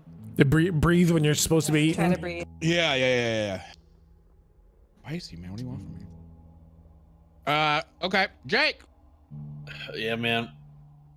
Hey, smile when you talk to me, like this. God. Anybody ever tell you you'd be pretty if you smiled more? Yeah. Anyways, Ick. Good lord, don't bring fucking Ick in here. Leave him in the parking lot, man. Oh, I thought we were walking to the parking lot right now. Yes, we hello, could. what's I was up? gonna have to- Where'd the baby man go? Oh, he died. Oh, that's so sad. I don't think anybody will care. I like to guess Angel Wings to give the keeper another hook. What do we get? We got the freeze ray gun. That's a good gun. And another blank sheet. Another blank sheet. All right. Okay. I think even if we order something now, though, probably won't get here till tomorrow. And I don't know how that thing grows or doesn't grow. Like, is this an immediacy? I think we need to fucking deal with it pretty quick. Probably. Does anyone have any information on it they'd like to share with the group? Yeah, if you're paying fuck attention, I already disclosed all the information about it. Oh. I was eating pistachios. That's fine. It's crunchy. It's hard to hear over that. As a reminder, Lou's vision saw the blob get so big that it was basically busting out the walls of the hospital. Good God. So who wants to leave this planet? Yeah, let's find a We new got a ship. home. Let's go. Y'all ready to go to the hospital? All right, fuck y'all. Hold on. Jim, just gonna can you tell us about having a seal hutch? I did not yet. That's the part I was waiting for you to tell us about. God. I told you you had to seal the blob. I didn't bring anything up about hutch yet, but I guess talking about sealing the blob, I'll bring out the sealing nail, and the second one will be there, and I'll be like, oh yeah, and this one's for hutch. We gotta seal that motherfucker too. I guess he made this thing. Goldrick walks away to get a drink. All right, man. Good talk. Bye. So I'm just gonna, if there's anything on Kirby's desk, I'm just gonna push out of the way and sit there. I'm gonna get on my hack jack and see if I can find like the hacky sack maps of the hospital, and then see if I can find any kind of blueprints online. And if not, I'm just gonna go ask Kirby if he has blueprints of it here. Yeah. You can or you're looking through Kirby's hack jack, like on his desk kind of thing. Yeah, mine, his, both. I don't give a shit. This privacy is not an issue. Yeah, absolutely. No, you can definitely find the blueprints of the hospital. You basically have the layout of the hospital. Cool. So I'll send it to myself and Lou because we're the only ones who have fucking hack jacks. Yeah. And then I'm gonna see if I can map out the vents because it looked like it was coming through the like actual air vents, right? Yeah. All right. So I'm gonna see if there's like a boiler room, air conditioning room, whatever, a like origin point where they all the vents connect. Yep. There is absolutely a boiler room in the basement. Solid. And then up on the roof, is there some kind of like exhaust thing stuff? There are a couple of exhaust ports on the roof and on the upper floors kind of thing. Okay, cool. So if I map that out, I'll sort of have that on my hack jack, take a picture of it on my other phone just so I have another copy of it. And when Goldrick gets back from taking his fucking drink, I'll show the simplified version of just where the vents are to them. And so yeah, Okay, that's good. All right. The vents are extremely complicated. It is not a simple system. There's a lot of redundancies and kind of backflows and extra passes through filters in there. It is a fucking disaster mess of a vent system. Got it.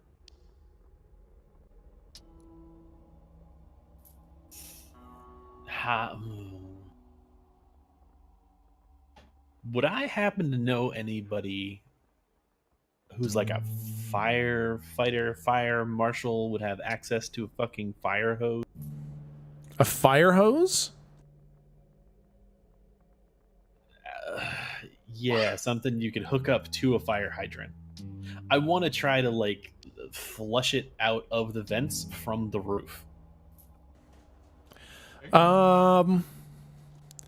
That's an interesting decision. Aldrich walks back. What are you doing? All right, so we got all these fucking vents. We know it's moving around the vents. I mean, this is old information for all we know now. It's fucking 8 stories tall and ate the whole fucking hospital. But I figure if we can get it out in the open, like that's it. We can just go blast, stick it in a box. So I was thinking if we can pop open a couple of fucking fire hydrants and get some hoses up on the roof and just open it, fill all the fucking vents up with water. There's nowhere for us to go.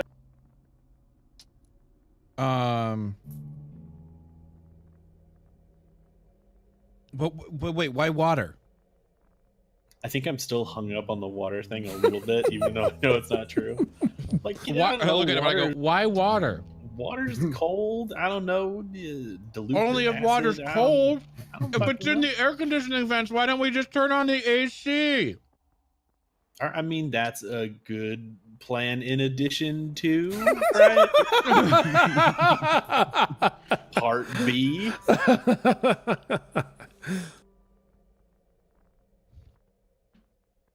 I don't know, man. This seems like a big fucking deal. We should probably have some kind of plan that we will abandon as soon as we get there. We will very likely abandon as soon as we get there. Kirby! Kirby!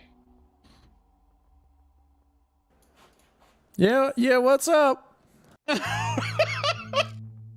do you have any like spare generators I could borrow? I'll bring it right back. How big a generator? What do you need it to power? The air conditioning at the hospital. Oh god, that's I don't have anything that big. Oh, was the power cut? It Well, seemed it's like a- all the power was off and just the emergency I lights were assume it on. being a hospital, it would have emergency stuff at least. So I just need something to power that. Yeah, that smells like emergency generators in the basement, boiler room in the basement. We're all gonna get dead by acid because we're in the basement. Never mind, we'll figure it out and go to the basement. Yeah, sounds good. I mean, okay, yeah, sounds good. I knew it was you.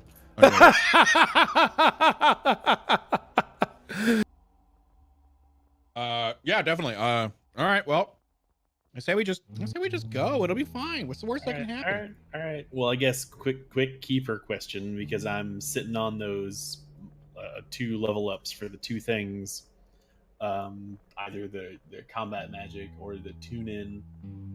Do you want me to like hold those until like narratively enough time has passed for me to have mastered one of those skills? So I was busy moving you guys through the maps. What was the question? You're sitting on which? The 2. Oh, I'm sitting on 2 talent points. Yeah. Do you want me to like wait for the one until it sort of narratively makes fucking sense? nope. I think if you want to do it, you can absolutely do either one. Okay, dope. I'm gonna hold off on the casting one. Then I will take tune in. Yeah. And I'm gonna see if I can just fucking read this monster real quick. You want to find out where the monster is? Now I'm trying to find it. It's got uses. So I roll plus weird. I guess I'll start with that. So essentially what I think is going to happen is you're going to need Lou to help you tune in. And Lou is going to roll and there will be no failure, basically. If Lou rolls like a 4, I'm going to count it as a 7. Got it. Okay. Oh, it's like an assist. Yeah, this is some homebrew smashing of classes kind of thing, but I love the idea of this because the whole thing is supposed to be a collaboration between seers and weavers. So you guys are basically doing exactly what seers and weavers should do.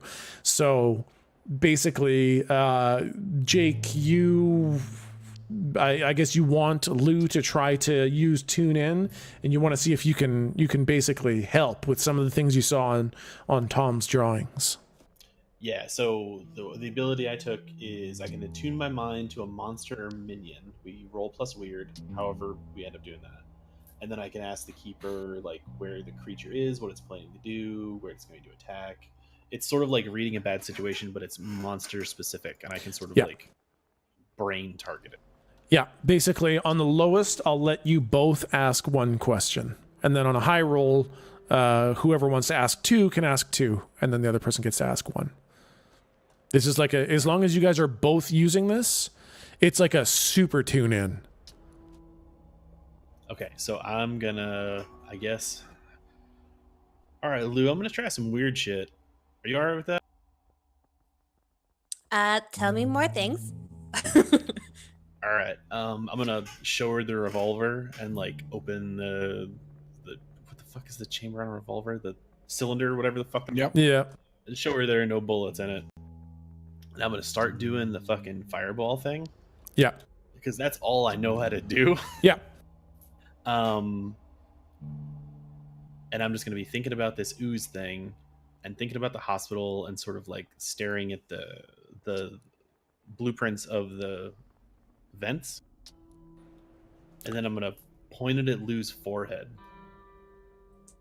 Can I see ink moving around with Jake's hands? Yeah, basically your third eye opens up and you see basically Jake just doing a bunch of ridiculous flare cowboy spins with his pistol, and he looks like literally everybody else. But then as you look, there's like this tiny strand of ink, just like how everybody's hands leak a little tiny bit. It's stopped dripping and falling to the floor, and rather it's getting streaked in the air like Japanese calligraphy. Very, very, very fine, suspended in the air. And it starts to kind of fall apart as he's moving his hands. The form isn't quite there, but every now and then, as it's falling, his hand is moving and catching it and streaking it once again, creating this complex, intricate form, very, very fine and faint.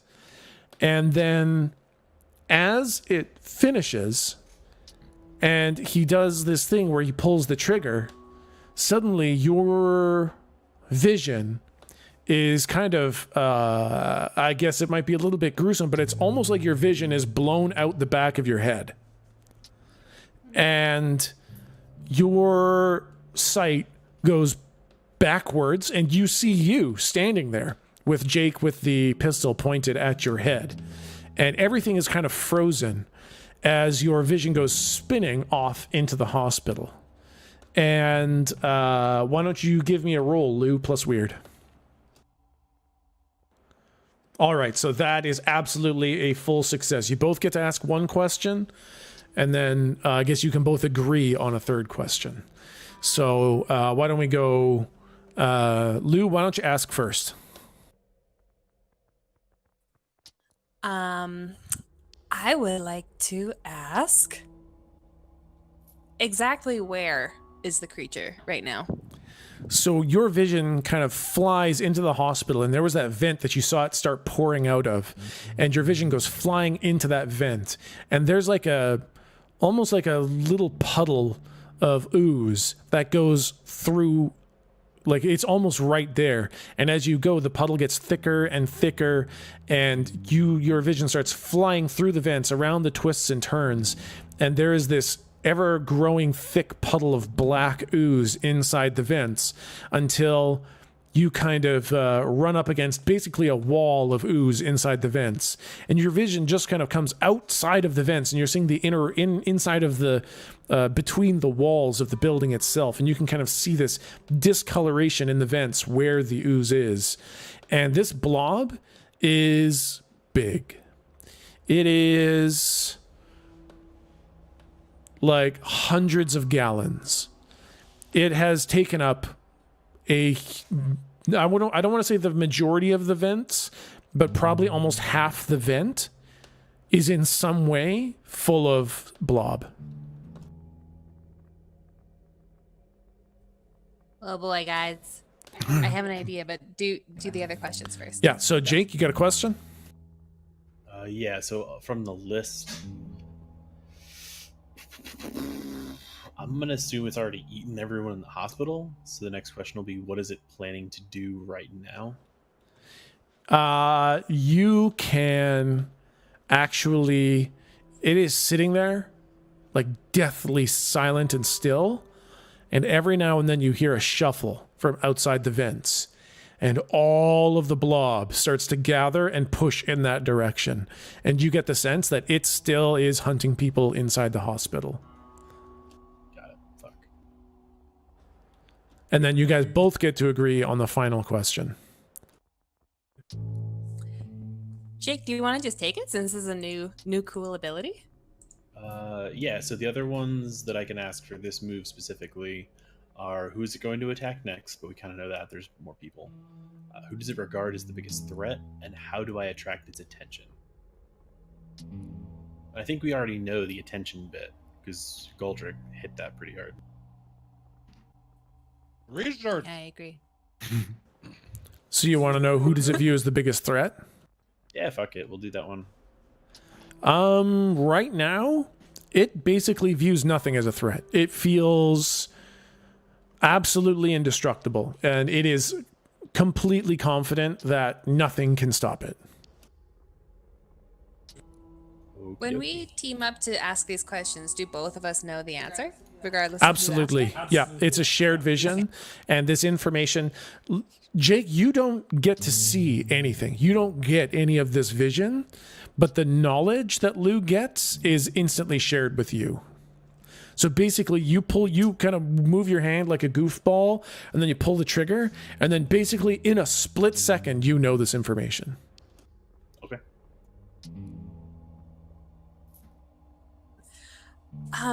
Not to go off track, but for my level up, I'd like to take a move from the mundane. Yep. Which is oops. So I'd like to stumble across something important. And so whenever I want to do that, I just tell you that I'd like to stumble across something important, and then I will find something important and useful, although not necessarily related to your immediate problem. And I don't have to roll or anything. I just say oops. You just say oops? I just say oops. I'm gonna take oops. Oops, I saw a thing. Oh my god. So it's just, you're all going to get oops, and it's literally just going to be a fucking stream of oops, whoopsie. Slump eats a human, turns to the camera. Oops. Okay, did you want to use that right now? I would like to use that right now, yes. When we're tuning in, I feel like I'm going to maybe see. We're already looking, you know what I mean? Okay. And you guys were heading to the hospital, right? Like, where are you doing this? I believe we're headed to the hospital. I mean, Yeah. I'm okay with going. Did we want to? Were we saying that we wanted to drop Dr. Ick off? Yeah, at you my want to place drop him first? off at your place? He's gonna straight fucking die if we don't stick him in a closet or something. He'll wander in there. Hello. What the fuck is this over here? For sure dead. Okay, yeah, you shoved him in a closet. It's like, I don't like this at all. And then you just close the door and prop up a door. It's like, this is bad. I give him a little, like, a handheld. I give him a Game Boy. He's fine. I love this. I could play this for the rest of my life. Thank you. The battery dies. Oh, Do you guys remember? Do we like him? Was he killing people to make Frankensteins? Is he a bad guy? Or are we just distracted by his cute accent? We never asked. Oh, us. No, I think he went into a little bit, and he was just all Frankenstein, and I don't think he was killing anybody. He just pushed buttons and shit. Ooh.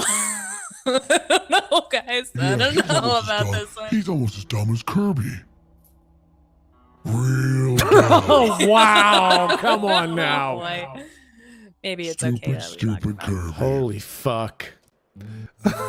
Okay, so you guys drop him off, and on your way outside of when you're leaving, you're kind of leaving Lou's ship, and Lou, you kind of like there's this new addition to your whole setup to kind of sell it a little bit more strongly, and you got this like very low stool with like a black piece of onyx on it, looking very ominous and powerful, and you kind of stub your toe and just kind of fall face first out of your shop, and your face hits the dirt, and as you kind of exhale, like you blow the dust off a small piece of metal in the dirt. Oh, hey! I pick up the piece of metal.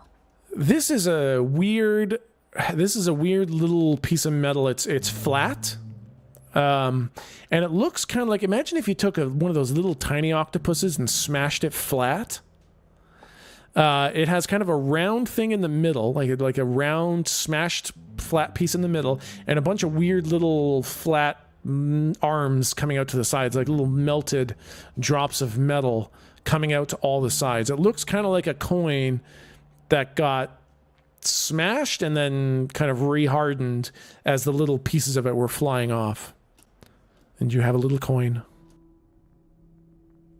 We pulled Wow, the what ooze an- through a fan. Hey, actually, totally though. So that's what I was thinking, because it's stuck in the vents. Can we just use the vents as our containment box? I'm gonna say that was Lou. Hey guys. Yeah. Yeah. Okay. We just saw All right. exactly. You guys know. Okay. Sure. Can you hear me? Mr. Teeny Tot. Hello. Hello? Is Hi. this now? Hi. God. Oh yeah. Yeah, so whenever we're, I guess, at the hospital, I'll flip open my hack jack to let Lou see the like maze clusterfuck of vent. Be like, yeah, I mean, we could trap it in there, but fuck, it's like spider web, random shit. No more people get to use the hospital, and the air conditioning smell like bad evil mud. Forever. That is true. I mean, that is true.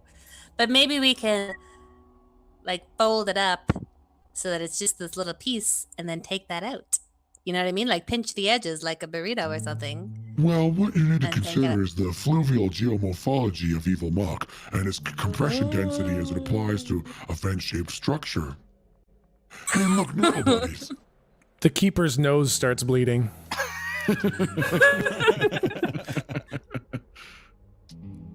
Yeah, maybe. Yeah, man, fluid dynamics is tricky shit. True. Okay.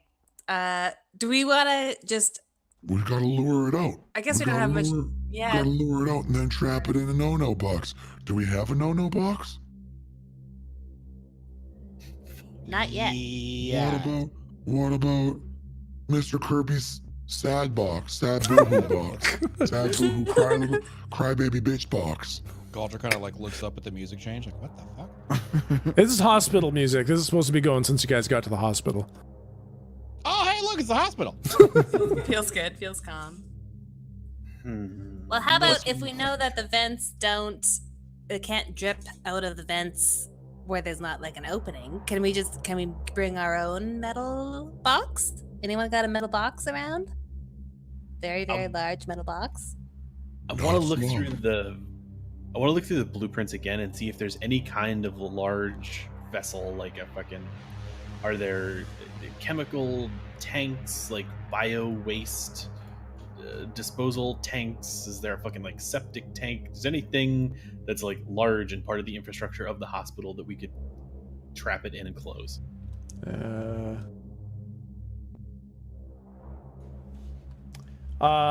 Let's see.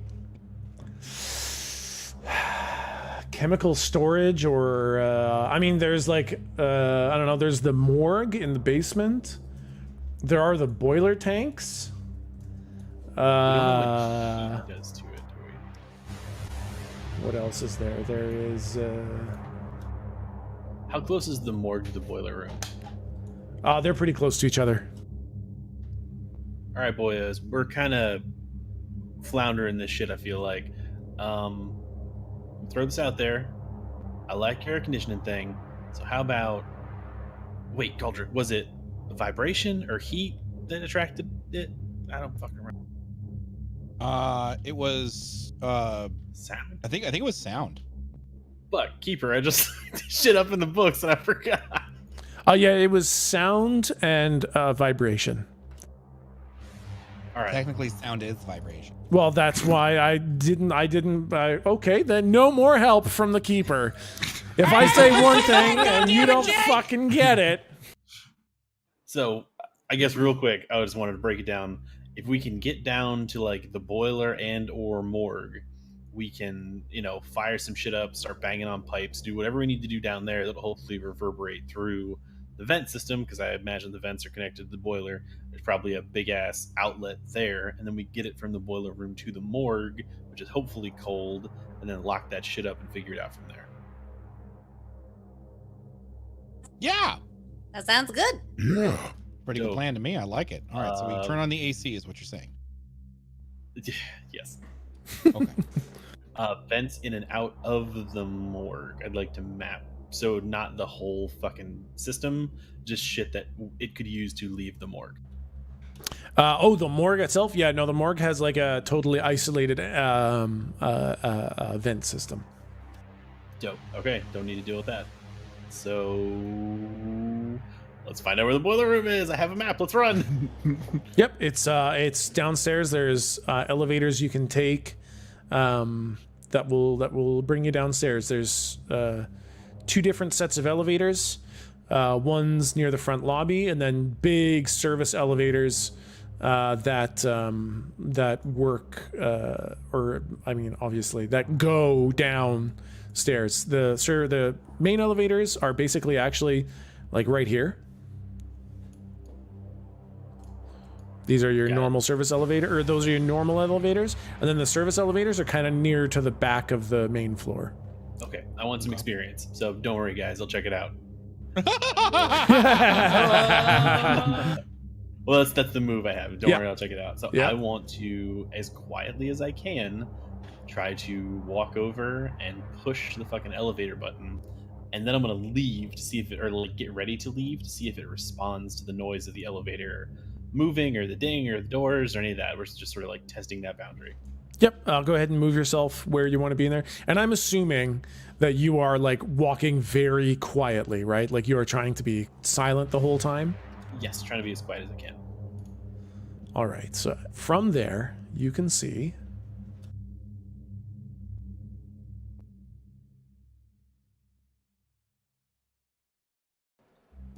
Holy shit.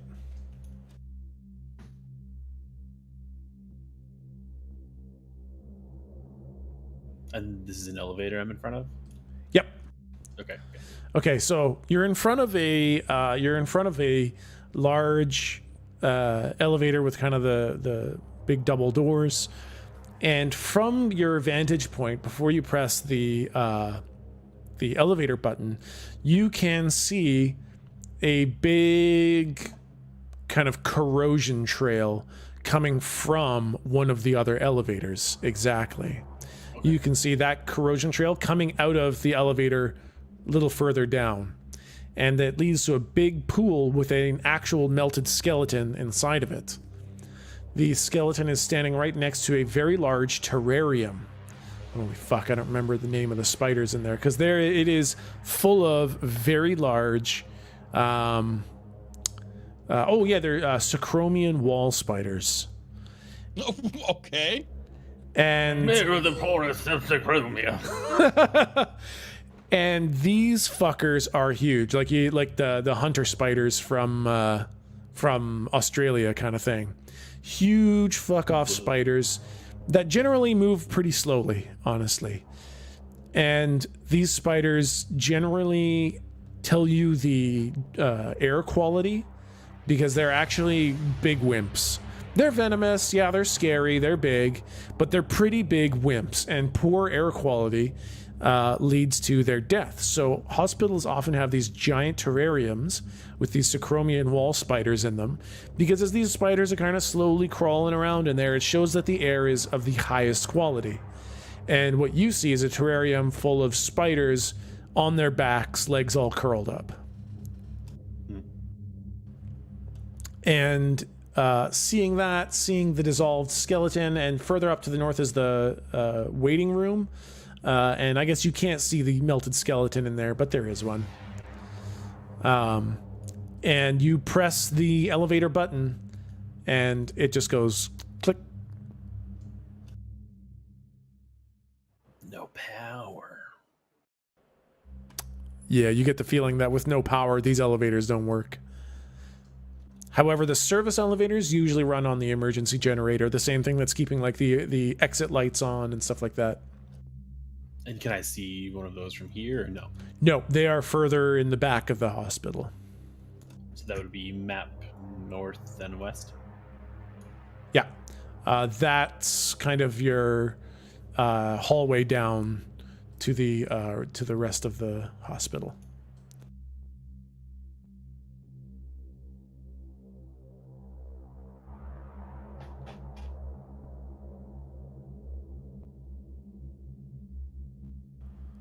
So what does this "don't worry, I'll check it out" thing do? Oh, it says whenever you go off by yourself to check out somewhere or something scary, mark experience. Okay, yeah, you're definitely checking out something scary, so definitely mark experience.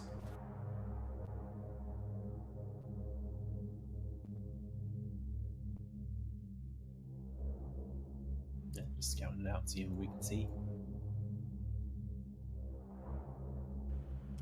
Big long hallway. Fucking Don't like that. Freaking me out.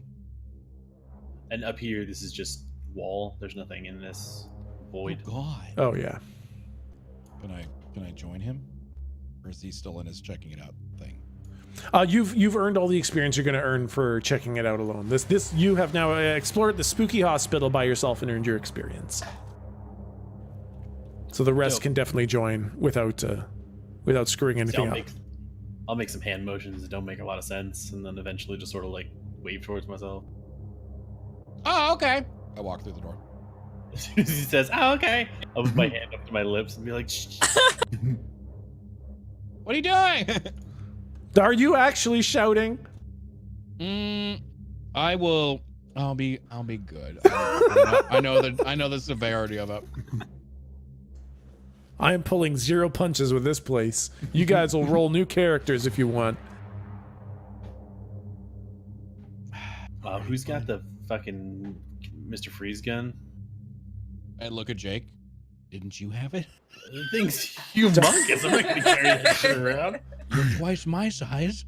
If you were looking at the elevator, Slump could, And Slump is making the motion like he's pulling down on a rope, like he would haul on the elevator cables to move the elevator manually.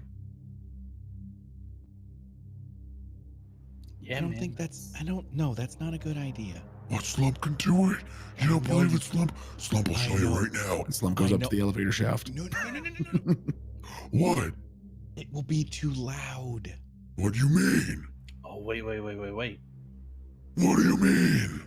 We can leave Slump there, and if we fuck up, he can drop the fucking elevator, and that might pull a little heat off us.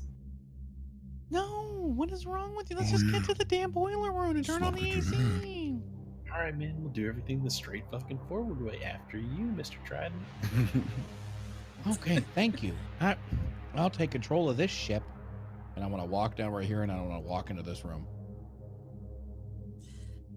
Does the air, does it feel bad to breathe right now? Are we feeling okay? It feels gross.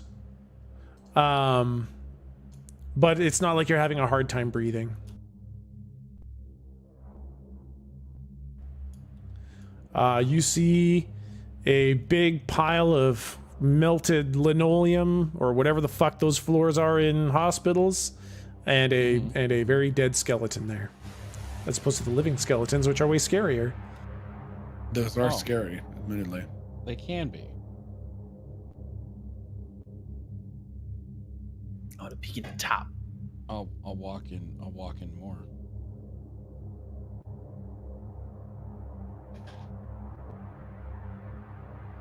I'll walk in way more.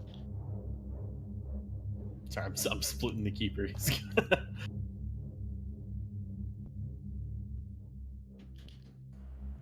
That one down there is a set of doors.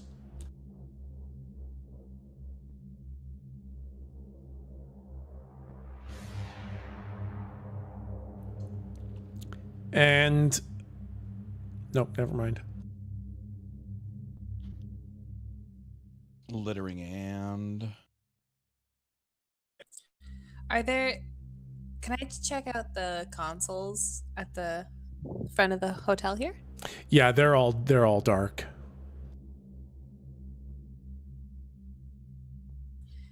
Can I root in some drawers to see if there's like some keys or anything like that? Oh yeah, sure, yeah, there are absolutely some keys. I take the keys. Yeah, nice one, absolutely. What do I? Is this a wall right here? That's a door. There's another door there. Oh. Okay, I'll wait till you follow what Jake said. Oh, he just sees that. Oh, okay. I just want to make sure nothing's sneaking up on us. That's all. So who does have the gun? Does anyone actually have the? Yeah, fuck it. I got the cannon. All right, Ick is in his closet saying, "I wonder why they left me. It's a big gun."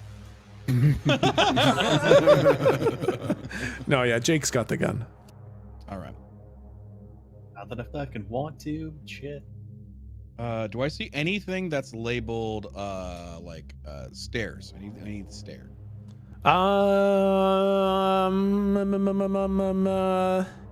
You see a sign that points this way, and it says private care. You see a sign here that says break room.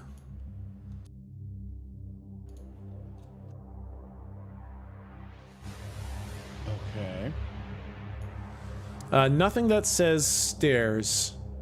I look over to Jake and I say, "Hey, Jake." I'll pull open my hack jack and look for where the fuck the stairs are. There are none. Jake. Yeah, man, what's up? Hey, man, you want some snacks? I go into the break room. I will, not very tactically, but what Jake thinks is tactically, like post up at the corner and point the gun in behind. Yeah, you guys bust in there. It is dark. That kind of caustic trail leads to another one of the vents in this room. And it's an empty break room, empty chairs, all the lights are off. There's a tea kettle, there's a super futuristic microwave, there's a vending machine, and it's just kind of an empty break room. Is the vending machine's off too? That's right, yeah. Or yes, it is. Yeah, no, those are plugged into the wall. I would like to.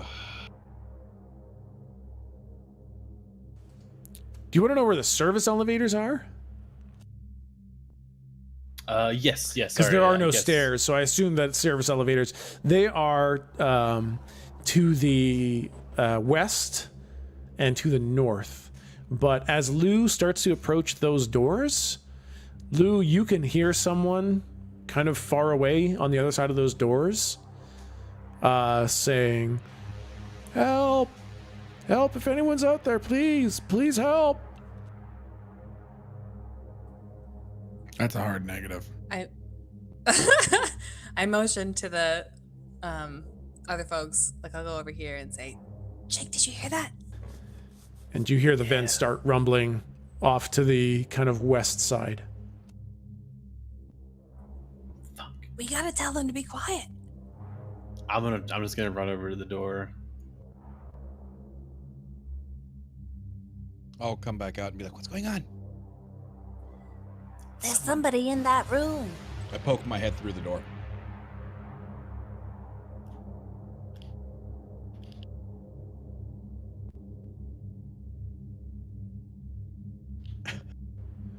You see a long hallway. Do we still hear the voice? Yeah, you can hear them. They're Galdrick, you can hear them trying to whisper now. They're quite far away. Like they're really quite far away, but you can kind of hear them now, and they're being quieter.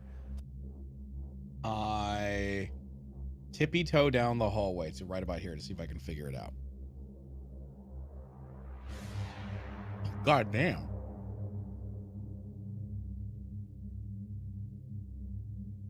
Can I? Oh God, they're dead. And you can see down a long hallway with a lot more sets of doors to all the private rooms. And it sounds like it's at the very end of the hallway. It's always at the end of the hallway.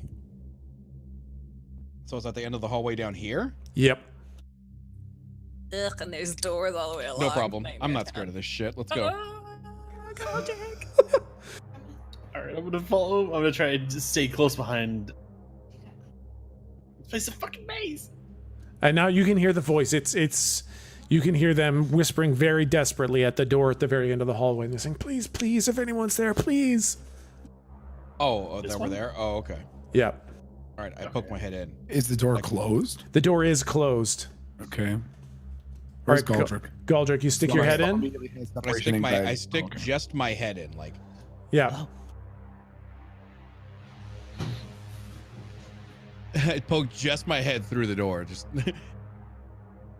Hello? Oh God! And you see a man sitting in his bed. And he's like, oh my God, thank God. I didn't think anyone was going to come. Everybody left. I don't know what the hell. I put my finger up to my mouth. I don't understand. Slump What are you shoves his talking fingers down about? his throat. Was that? Slump shoves his fingers into the guy's mouth.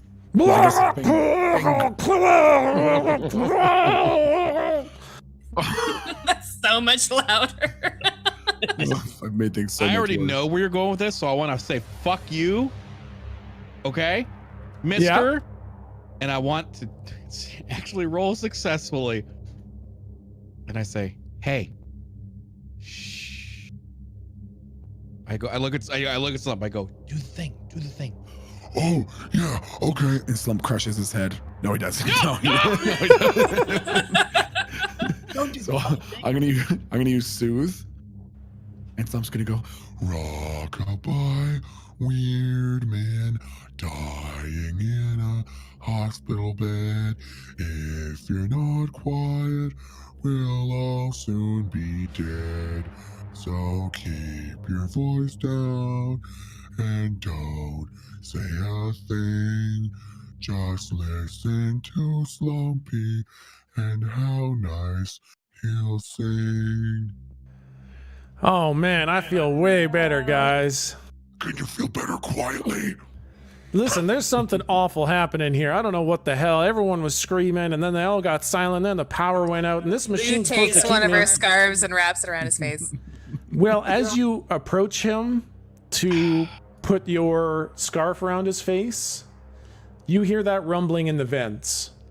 Oh God. And this black ooze starts pouring out of the vents. Oh my God! No. And it comes down all over him, and he starts screaming as this black ooze starts melting him to the bed. Oh my and it starts filling the entire room.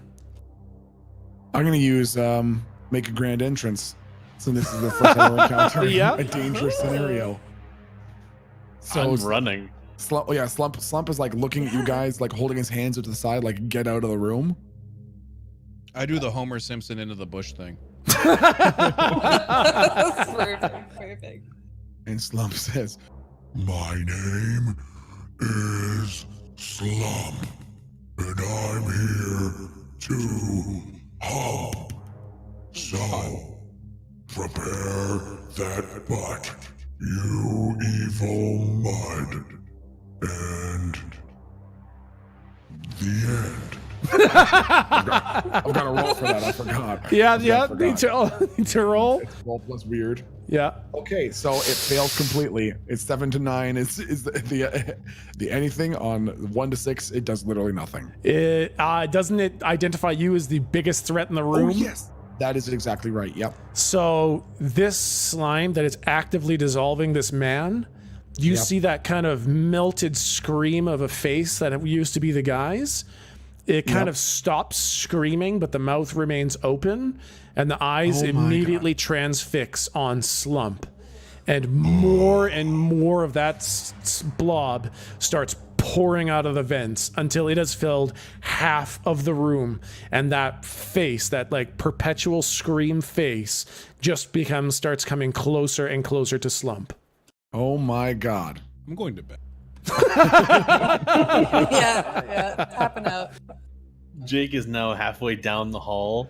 Yeah. Going, let's go.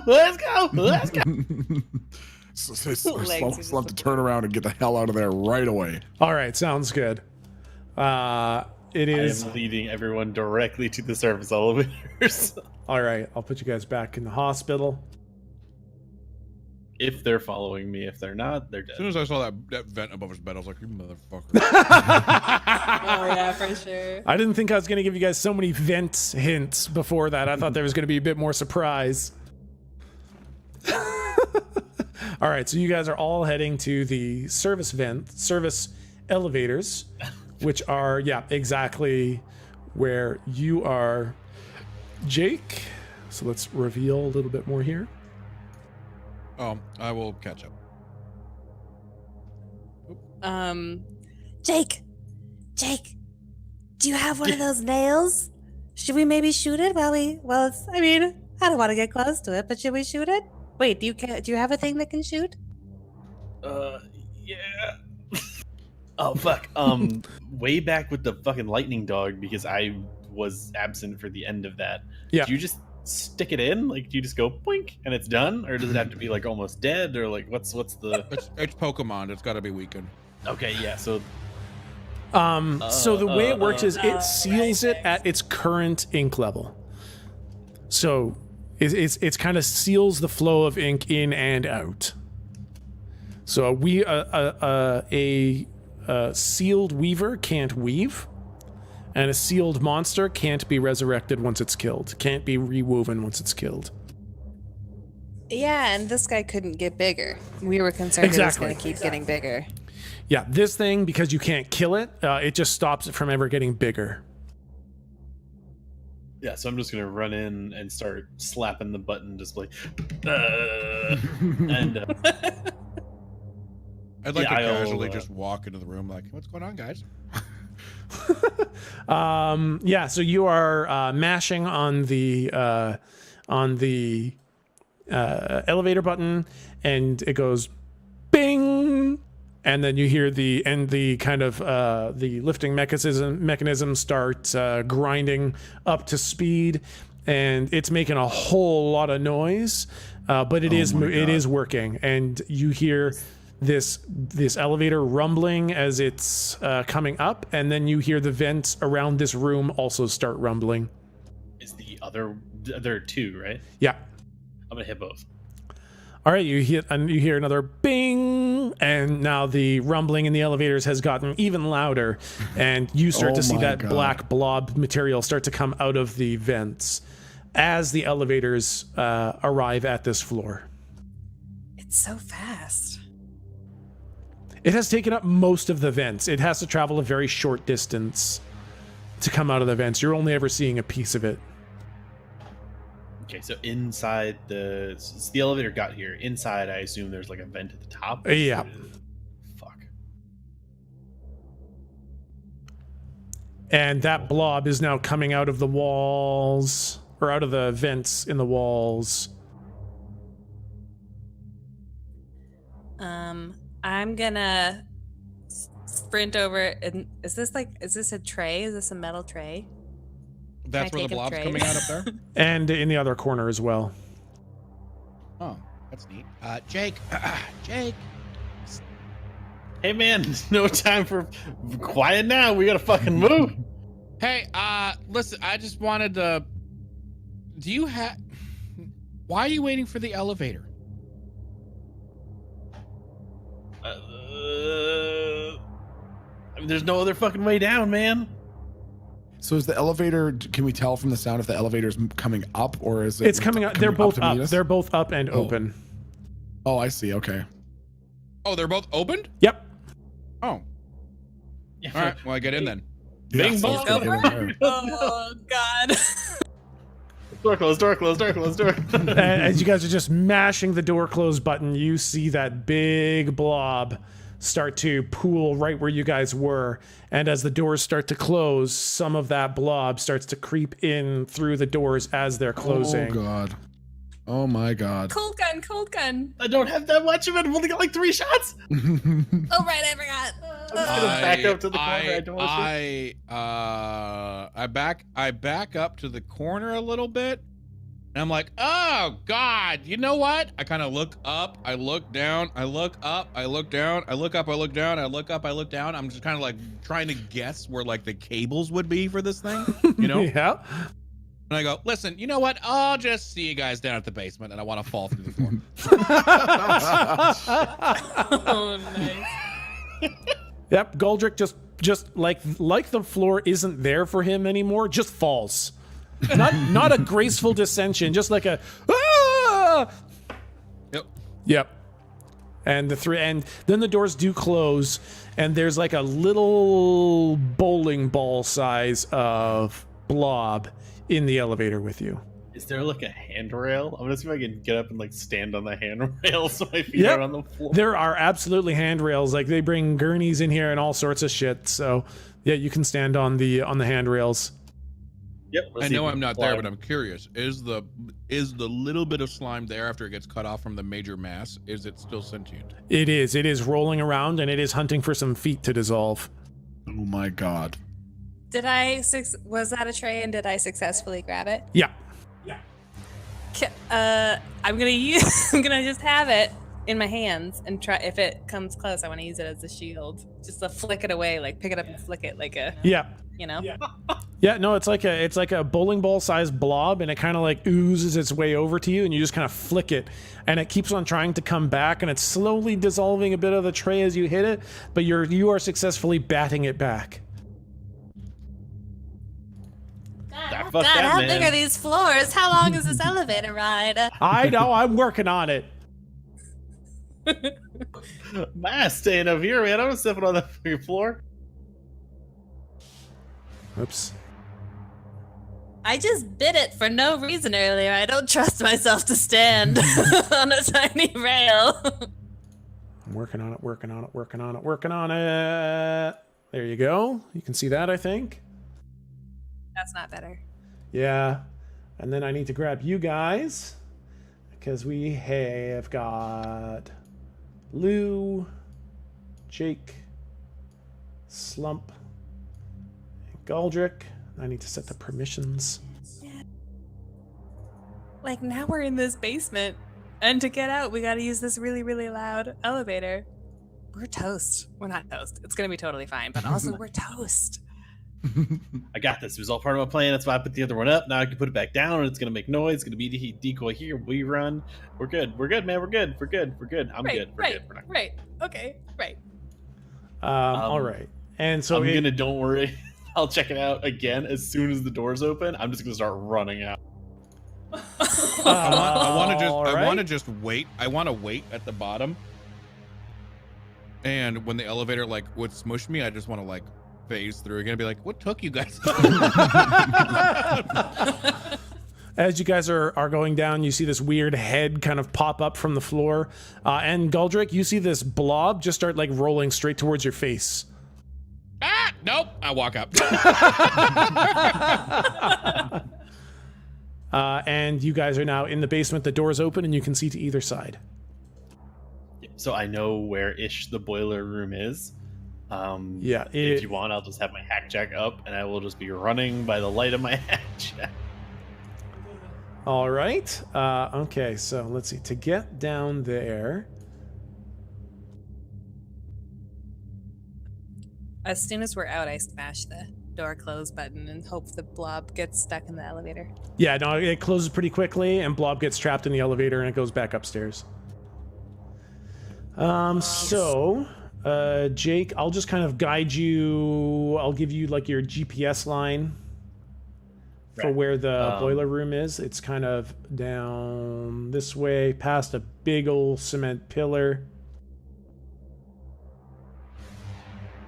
And I guess as I run away from the elevator, because I went before I stopped to think about it, I'll yell for Goldrick to hit the other elevator button to bring the other one down. I'm like, what? You want me to bring the other one down? Yeah, bring both elevators down, man. I hit the button. All right, it makes a whole bunch of noise, and it arrives down at the basement level. And you hear the time that takes, we will be farther away from it. I don't know. Okay, yeah, if you guys want to start moving, basically right here is kind of your go target to be far away from the shit. And as the elevator starts making all that noise, you hear the vents start rumbling to the kind of northeast and northwest of the elevators.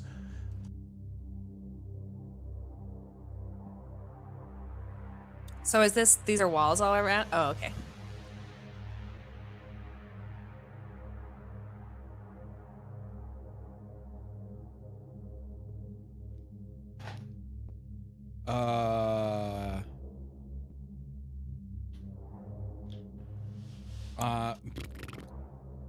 You know what? Let's split the party. I'm gonna go north.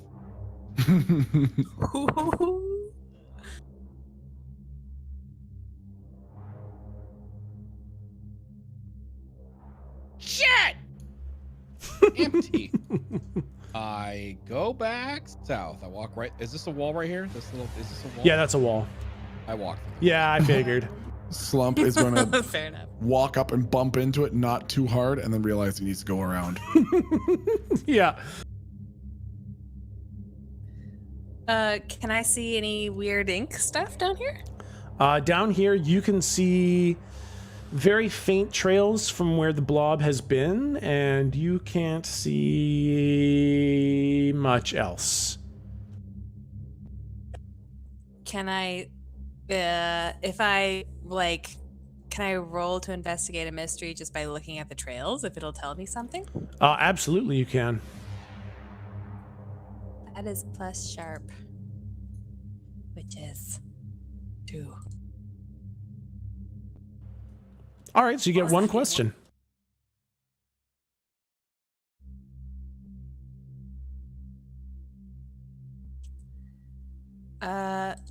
Hang on. I mean, I guess what that's tough. It pretty much it has one motivation. You know what I mean? And that's, so what was it going to do? Maybe how about what is being concealed here? Let's see. What is being concealed here? I mean, you know it's in basically all of the vents. And yeah, there's a boiler room to the southeast that would probably restore power. I don't know, there's not much being concealed. Yeah, fair. It's not like there's some, perfect box that's right here. Oh, you want to know if there's anything to hold it in? Sure. Yes. Yep. There is a morgue down here, and some people pay for the extra special fancy coffins, which are very, very durable and resistant, and super large also. They're pretty big. Those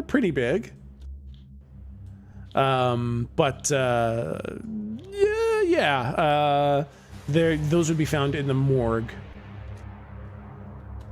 which the door to that is right there.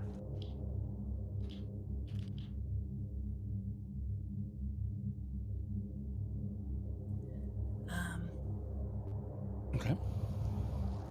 Stop. Sorry. We know the morgue is close to the boiler room. I walked through the wall. Oh God. For God's sake.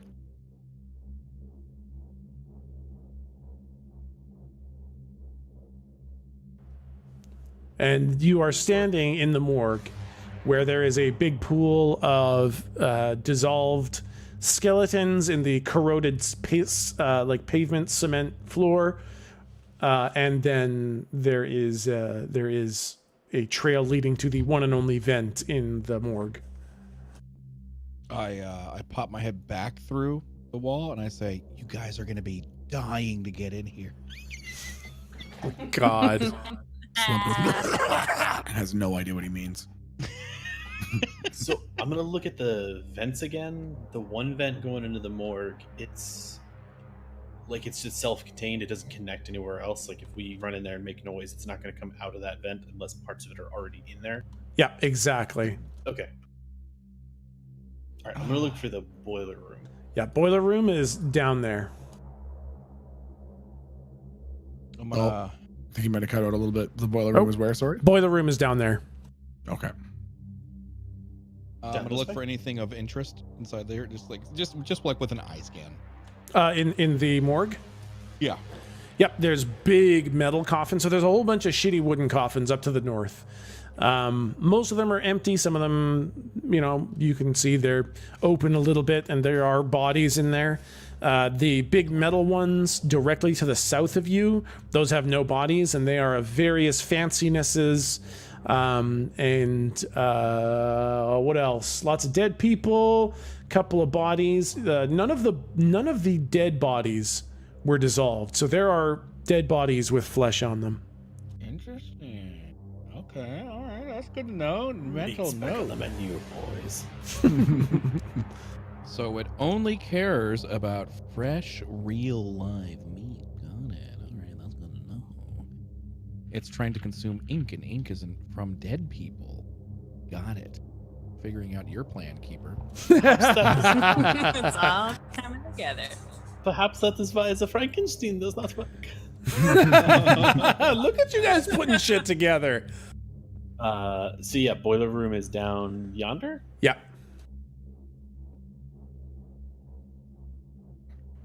Lump is just sort of nervously pacing back and forth, fiddling with his fingers, suffering from horrendous separation anxiety because he has no idea where Galdrick is. I pop back through the wall. Disappeared. Oh.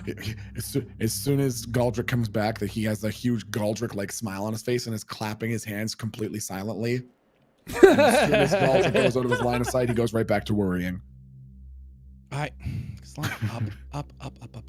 Oh, okay. Slump puts him on his shoulders. Let's both go, and then walks into the wall. No, you can't. Damn it. What? Follow. I point at Lou. I say, follow. Oh, okay. Do we want to go see the boiler room? Yes.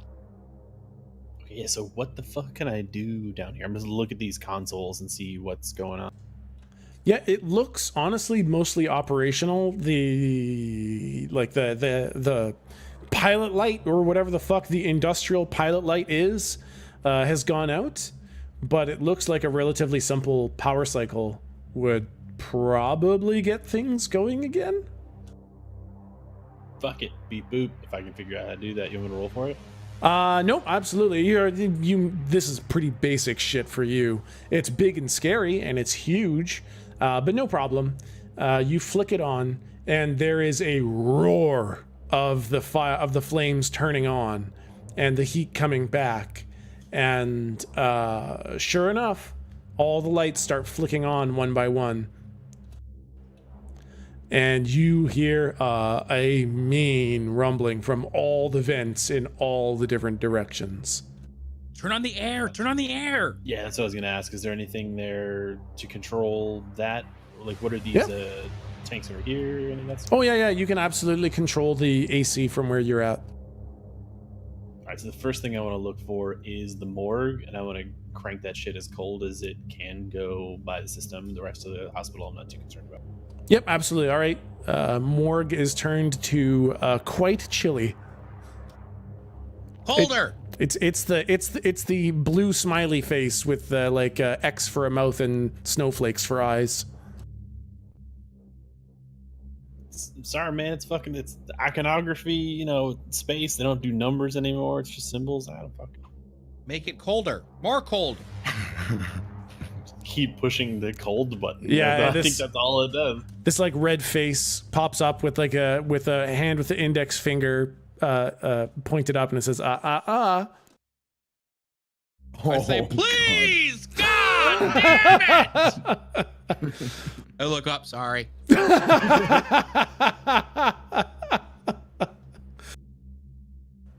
All right. So now what? We get to the morgue and just wait it out. Maybe. Yeah, man. That's pretty Jake, much my this plan. is your thing.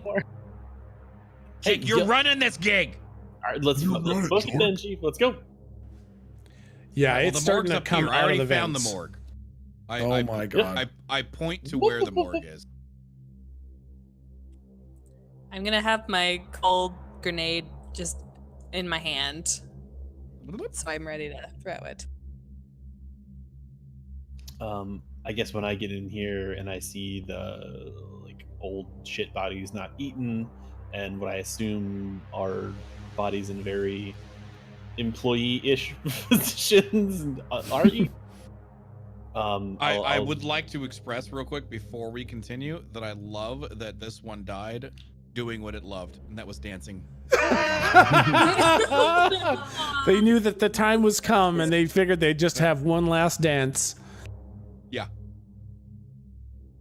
I'm gonna run over to these coffin boxes. Yeah. I'm gonna open all of them. Yep, they are all open, and you guys can see the blob starting to creep up to the door. It is following you. Like you have Slump with you, and you are all moving quite quickly. It is following the vibrations with no problem, and it is now coming right up to the door. You know how morgues will have like doors, like library card cubbies that you put bodies in? You know what I mean? Oh yeah, that's over on the right-hand side. Okay, so that's other cold storage areas if we want, right? Because we got a lot of goop. Do I just watch Jake climb into a fucking coffin? Yeah, you just yep. Oh, I'm dear. standing on top of it. Okay. So, all right, man. There's this old fucking movie. Nah, man. I saw this old thing. They used to have movies on tapes. I don't know what the fuck it was, but this shit was called Tremors, and they would get up on top of shit, and stuff couldn't feel it when your feet touch things. I'm like, that's a good idea, and I just walk inside and lay down inside one of the coffins. Jesus. Slump tries to join get him. on this gurney. So cozy in here. No, get out! It's coming through the. Okay, so we're here. It's getting mildly chilly. What? Oh fuck! Backing up a little bit. Hi, how are you? My name's Galt. Okay, listen. Let's talk about this a little bit. Jake, anytime you want to, do the thing. Nope. I'm gonna hold an action when it stops coming in through the door, like when we think most of it's in here. Then I'm gonna try to cryoblast what I think is its like tail end, without like completely sealing off the door so we can get back out.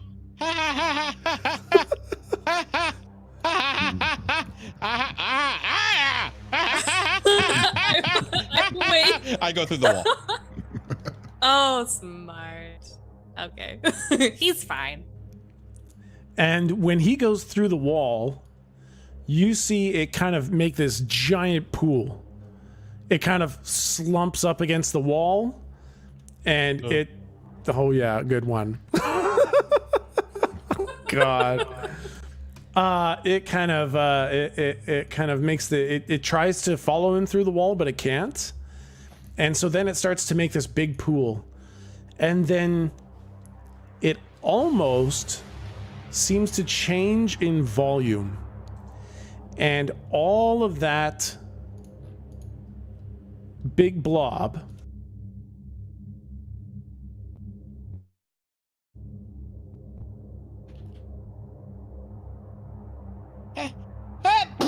All of what? I think you cut out there. He's doing stuff with the. Everything okay there? Yeah, chili powder. I was gonna say chili lime sneeze. That's the worst Chili kind. lime sneeze. That's exactly what it was. While we're watching it fuck around, I want to hold my hack jack up to Lou and like sort of how do I sign like mute your shit? Like don't turn on vibrate. Like hand God, across my throat, sort of.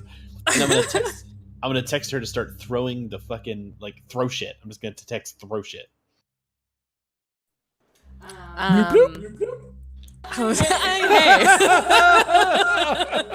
Listen, you.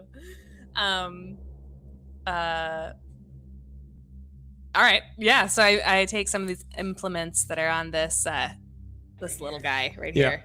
Yeah. And I start throwing it. Can I ping this? Well, just like at this. Yeah, you just hold click. There you go. Throw it in that direction. All right, and so the blob there was no visible tail for it to come in.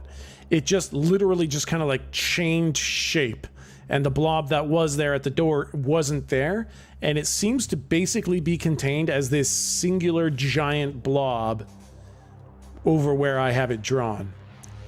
And when Lou throws a thing over there, this big long tendril starts to come out of it and creep across the floor quite quickly over to that thing. Okay, so given the vision that I had through Lou, do I know roughly how big she saw it as, and could I guesstimate this is all of it? What you gather is that it can change its entire volume. So Like reduce its density, increase its volume kind of thing? Yeah, like it doesn't obey normal, any sort of fluid dynamics or even laws of, visible matter kind of thing. But you gather that it doesn't detach pieces of it. It travels as a giant blob. It stretches out, but it doesn't detach pieces of it. So if you're seeing a disconnected chunk, you're probably seeing all of it. Okay. Oh. So does that mean when that piece was in the elevator, that was the whole thing? Yeah. Well, that was like it would never voluntarily chop off a piece of itself. You can separate it. Yeah. But you're not gonna see you're not gonna see it in a room and think, oh fuck, is it also in this other room? Exactly. If it's all by itself voluntarily, then that's all it is.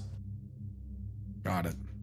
Okay, so I want to wait. I'm gonna sort of like hold up a palm to Lou, and I just want to watch and see what it does after it investigates the thing she threw.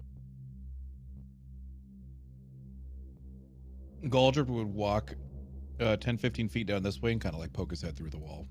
Just his head, and just be like, your head just kind of runs into a coffin.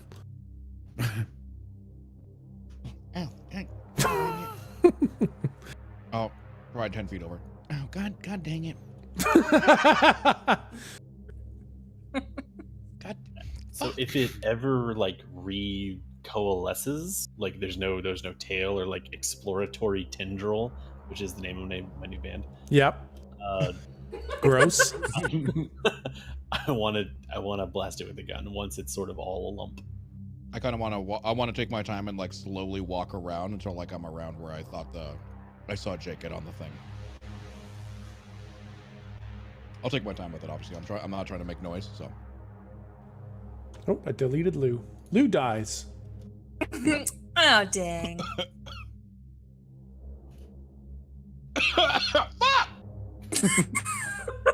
Okay, I felt bad for you the first and second time, but now I don't feel sorry for you anymore. But they taste so good. Is the problem? Delicious. All right, it seems to have become a single moving mass, and it seems to be standing very still, waiting for another sound. Fuck it, let's blast that shit. All right, roll to kick some ass. Oh god, I have to use tough with the gun. Oh no, I was not the person to hold it. Okay, wait, hold on, just like, why don't we do a different roll? Because you're not really kicking its ass. You're not doing damage.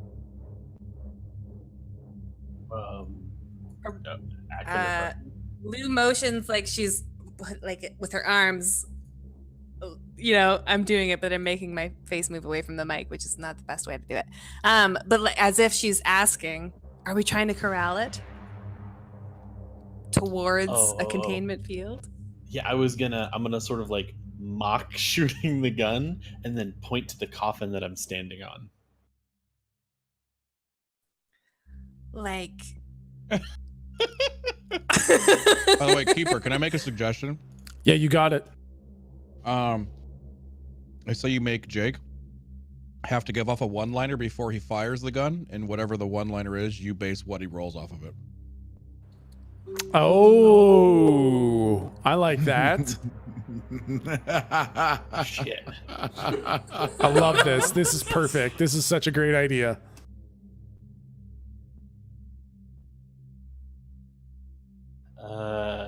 Okay. So wait, that's it? You don't want me to roll?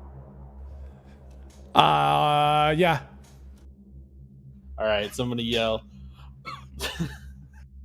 "What the fuckaroo, buckaroos? Let's stick it in a box!" And then I'm gonna blast it with the cold gun. The gun explodes in your hands. Oh, all right. Oh, buckaroos! I got fuckarooed.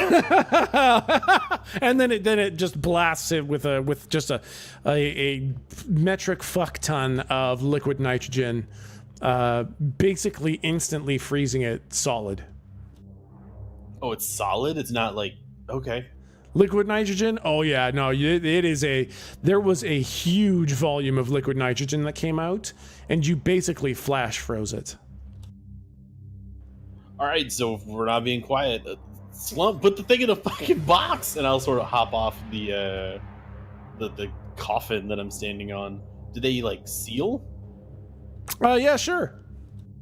Yeah, shit. I'm gonna see if I don't think I can move it, but Slump, you want to try and stick it in one of these big ass coffins? And Slump Oh, how do you want Slump to do that? It is too big to fit into one coffin. I would like to pop my head back through the wall. How's it going? Oh, Slump not too sure right now. Oh, nice. Did you freeze it? Slump not sure. Galdrick's So it's not Oh, frozen hey, right maybe now. we should seal it. Maybe we should seal it while it's standing all still, nice like. It's too big. fuck. It's too big. Oh, and if it can get it smaller. Do you think if we put it on the coffin and then tried to wake it up and then shot above its head, it would want to get really, really small and then hide in the coffin and then we can close the lid? I have no idea, Jake. This is your show. Hey, look, man, I got us at this point. I don't know what the fuck I'm doing anymore. I walk over to I it. deal with shit that kick walks it and as talks hard as and- I can. Yeah, a huge chunk just comes flying off it. Oh my god.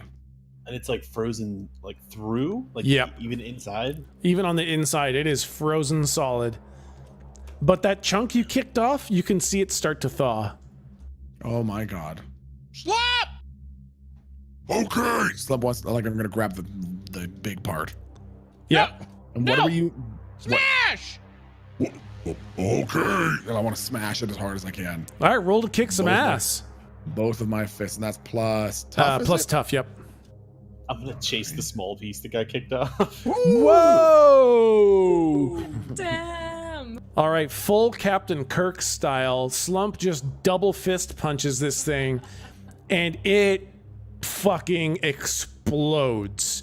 Chunks of frozen blob go flying all over the place. And as they are separated, they do start to thaw. Okay. But okay. now it is a okay. lot of small pieces all over the room. Jake, get back on top of your thing. I get on top of the thing as well. Slump, get back on top of one of those things. Lou, back to your position. Jake, look for whichever piece starts to move first. Okay. And then, I look at him. I say, "We're looking for the brain. We're looking for the brain." I mean, it's a fucking ooze. I don't think it has a brain. Yeah, it has to have. It did have a kind of face, yeah.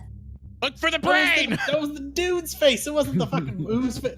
All right, man. I was Oh, that is grim. I was gonna stick it in the fucking box and stick the box in one of the morgue holes. What the fuck are they? No, I think morgue hole, that's right. I think that's the technical term. I think that's the technical term. Yeah, you the see. first album of a band, Exploratory.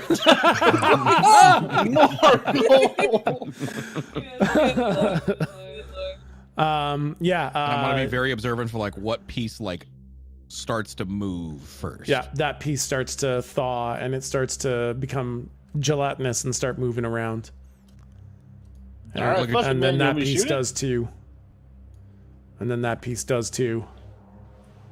And that piece over there does too. Jake, how many of these spikes do you have? One. You brought one motherfucking spike to this fucking place. Are you fucking kidding me right now? I mean, I got one for the ooze, man. Yeah, I got the other one for Hut. It's not going to work on a fucking ooze. I was going to put it in a box and stick a nail in it. That was my plan. I don't know what the fuck's going on.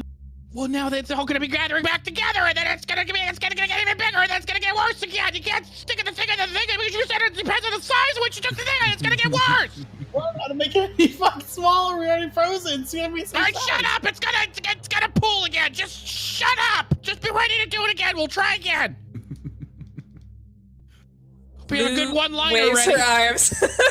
Lou waves her arms and like displays the frozen grenade she has. As soon as it coalesces, it quite quickly starts moving for the door. I gotta shoot it. I gotta shoot it. I gotta shoot it. Ooh, Lou tries to chuck the grenade in front of it so that it because I have two more, Yep. right? Yep. So this first one, I want to keep it from whether this is a good idea or not. I would like to put like right there and keep it from going through the door. Okay. It's not gonna hurt. It's not gonna hurt my friends, right? It might hurt their eyeballs, but no, it's mostly just a flashbang. So it mostly just makes a whole bunch of light and it's cold. So you throw that at the doorway? Yeah, I want to keep it. I want to keep it in here because it's gonna shy away from the cold, right? All right. As you throw the grenade, the grenade sails through the air and Are you lands fucking at the kidding me? doorway. This fucking bitch again. I'm gonna go take a piss. And then it just pops off and there's a cold feeling and then it Baited.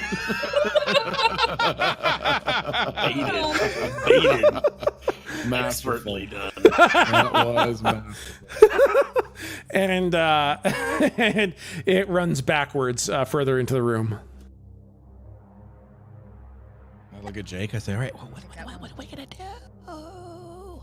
Look, man, I already fucking. I don't need to whisper anymore. Fuck! I just wanted to stick it in one of the boxes, then put the boxes in the cold thing, and then stick a nail in it. I don't know. It's.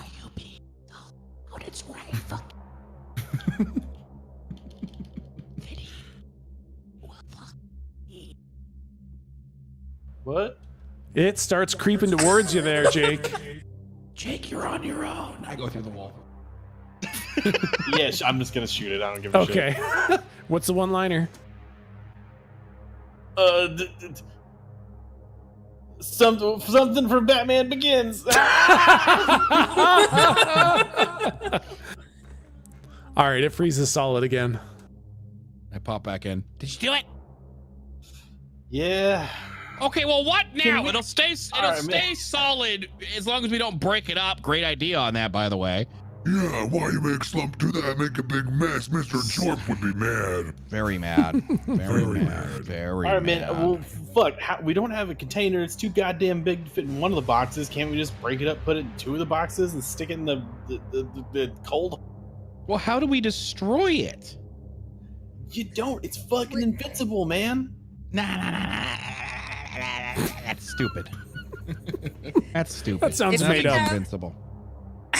That sounds made up. If we, it does this, you know what? This whole thing sounds kind of made up, actually.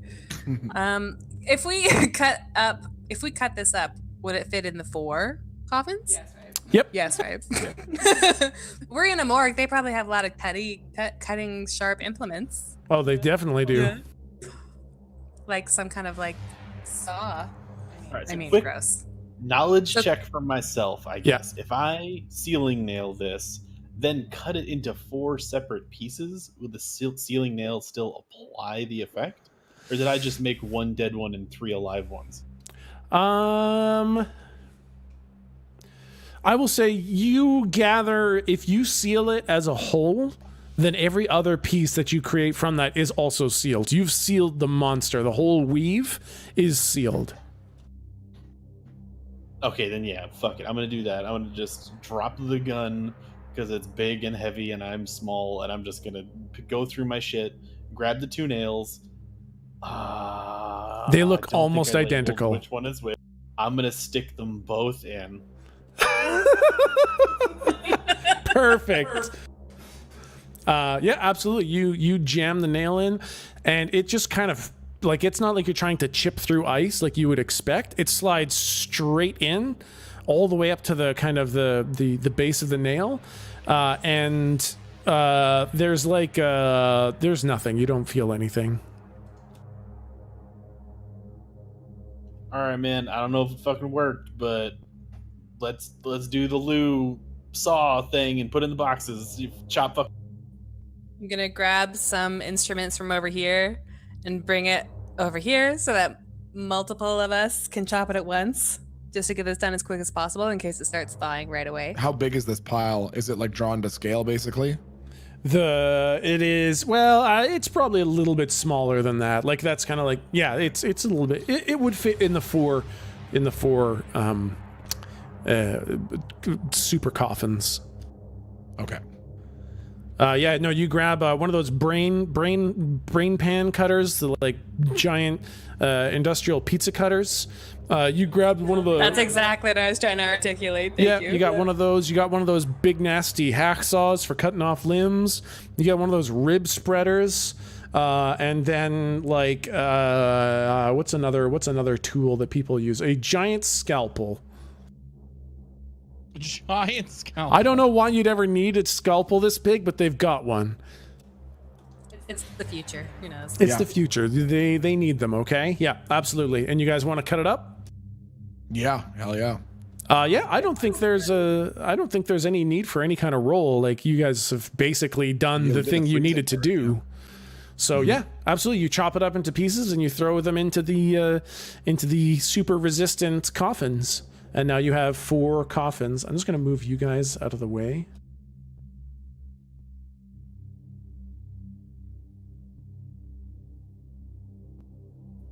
So you don't delete us off the face of the You universe? almost suffered the wrath of D&D God, but I saved you. All right, and you guys are in there, and the blob is sealed and contained in the 4 coffins. Oh my goodness. Do we want to put these inside the I'm pointing like towards the morgue coolers. Oh, the morgue Yes, holes, I love man, that. the morgue holes. Yeah, the morgue holes. The morgue. Oh yeah, From me George for not Bannon. knowing what that's called. All Exploratory right. tendril. Oh my god. Slump. Very carefully pick these up and very carefully put them in. And I kind of like walk over here. And I want to grab like this body. I want to grab this by the ankle and just like drag out the dead body. We don't need that anymore. Put it in here. Yeah, the legs come off. Oh my god. you know the scene from what the fuck? Men in Black, the first one, when Will Smith is dragging that table across the. Now that Galdrick has to do it very carefully, Slump starts dragging the first coffin over with two fingers pinched like a doily around the corner, and it's just going across the floor as he's slowly dragging it towards Galdrick. The ooze kills itself. And as it's making that like ear-shattering sound, you hear this rumbling in the vents. What the fuck? I'm kidding. Oh my god. Galdrick goes towards the vent and accepts his fate.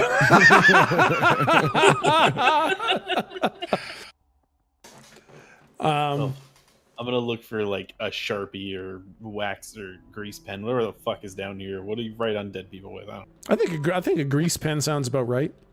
Brad, and just as Slump is like hoisting these humongous fucking things into the cold holes, I'm just gonna write like don't open on the ones that they're in. Do not open dead inside. Do not don't dead open inside. Don't dead open inside. Yeah, exactly. Exactly.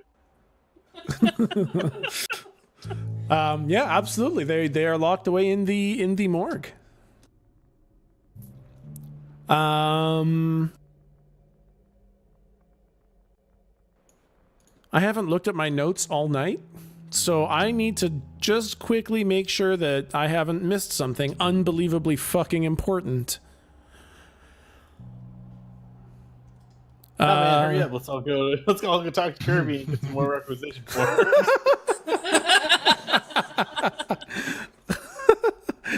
Dead inside, just like Kirby. Yeah. True. Yeah, no, you guys are basically all done.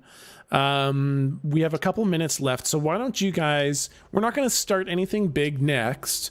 Why don't you guys kind of discuss where you want to go next? What's going to be the next plan? So that we kind of have a jumping off point next time.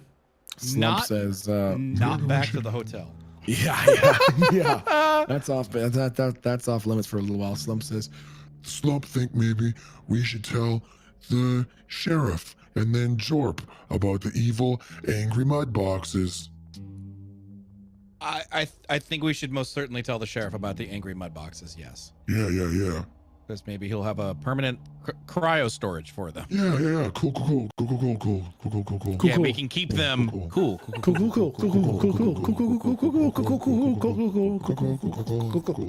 Okay. I keep saying cool while There's a looking at pigeon in the morgue. It's very funny. It's a very funny joke for you guys. Point of inspiration.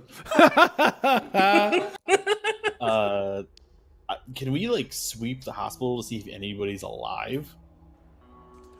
Yeah, I'll go ahead and reveal the rest of the stuff.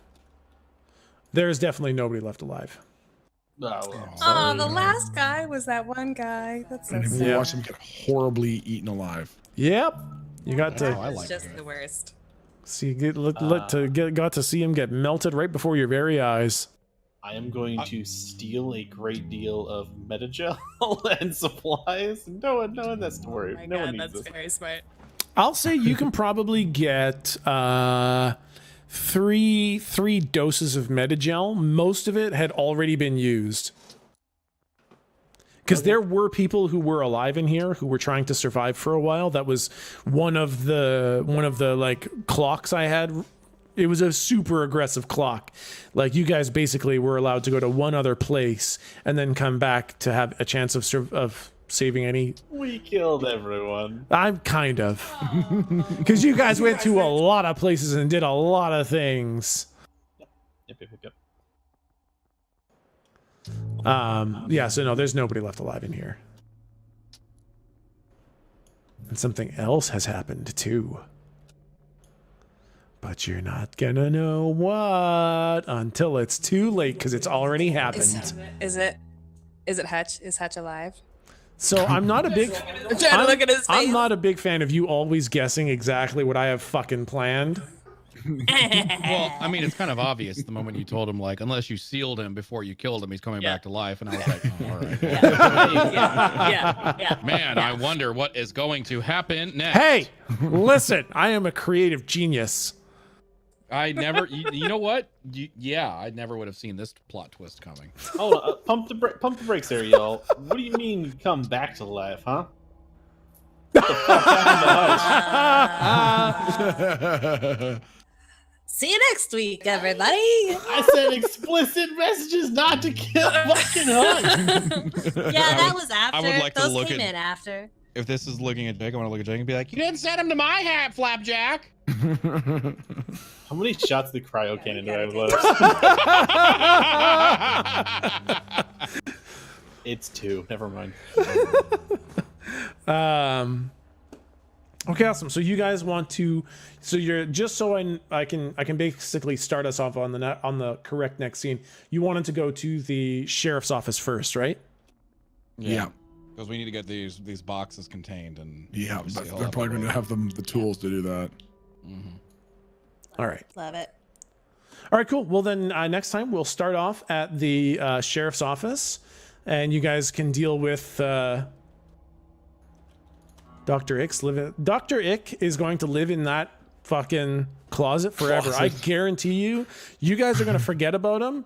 And then 100 sessions from now, you're going to go looking for, like, Lou's going to go looking for a scarf that she loves. And she's going to go open up the door and there's going to be fucking Dr. Ick in there.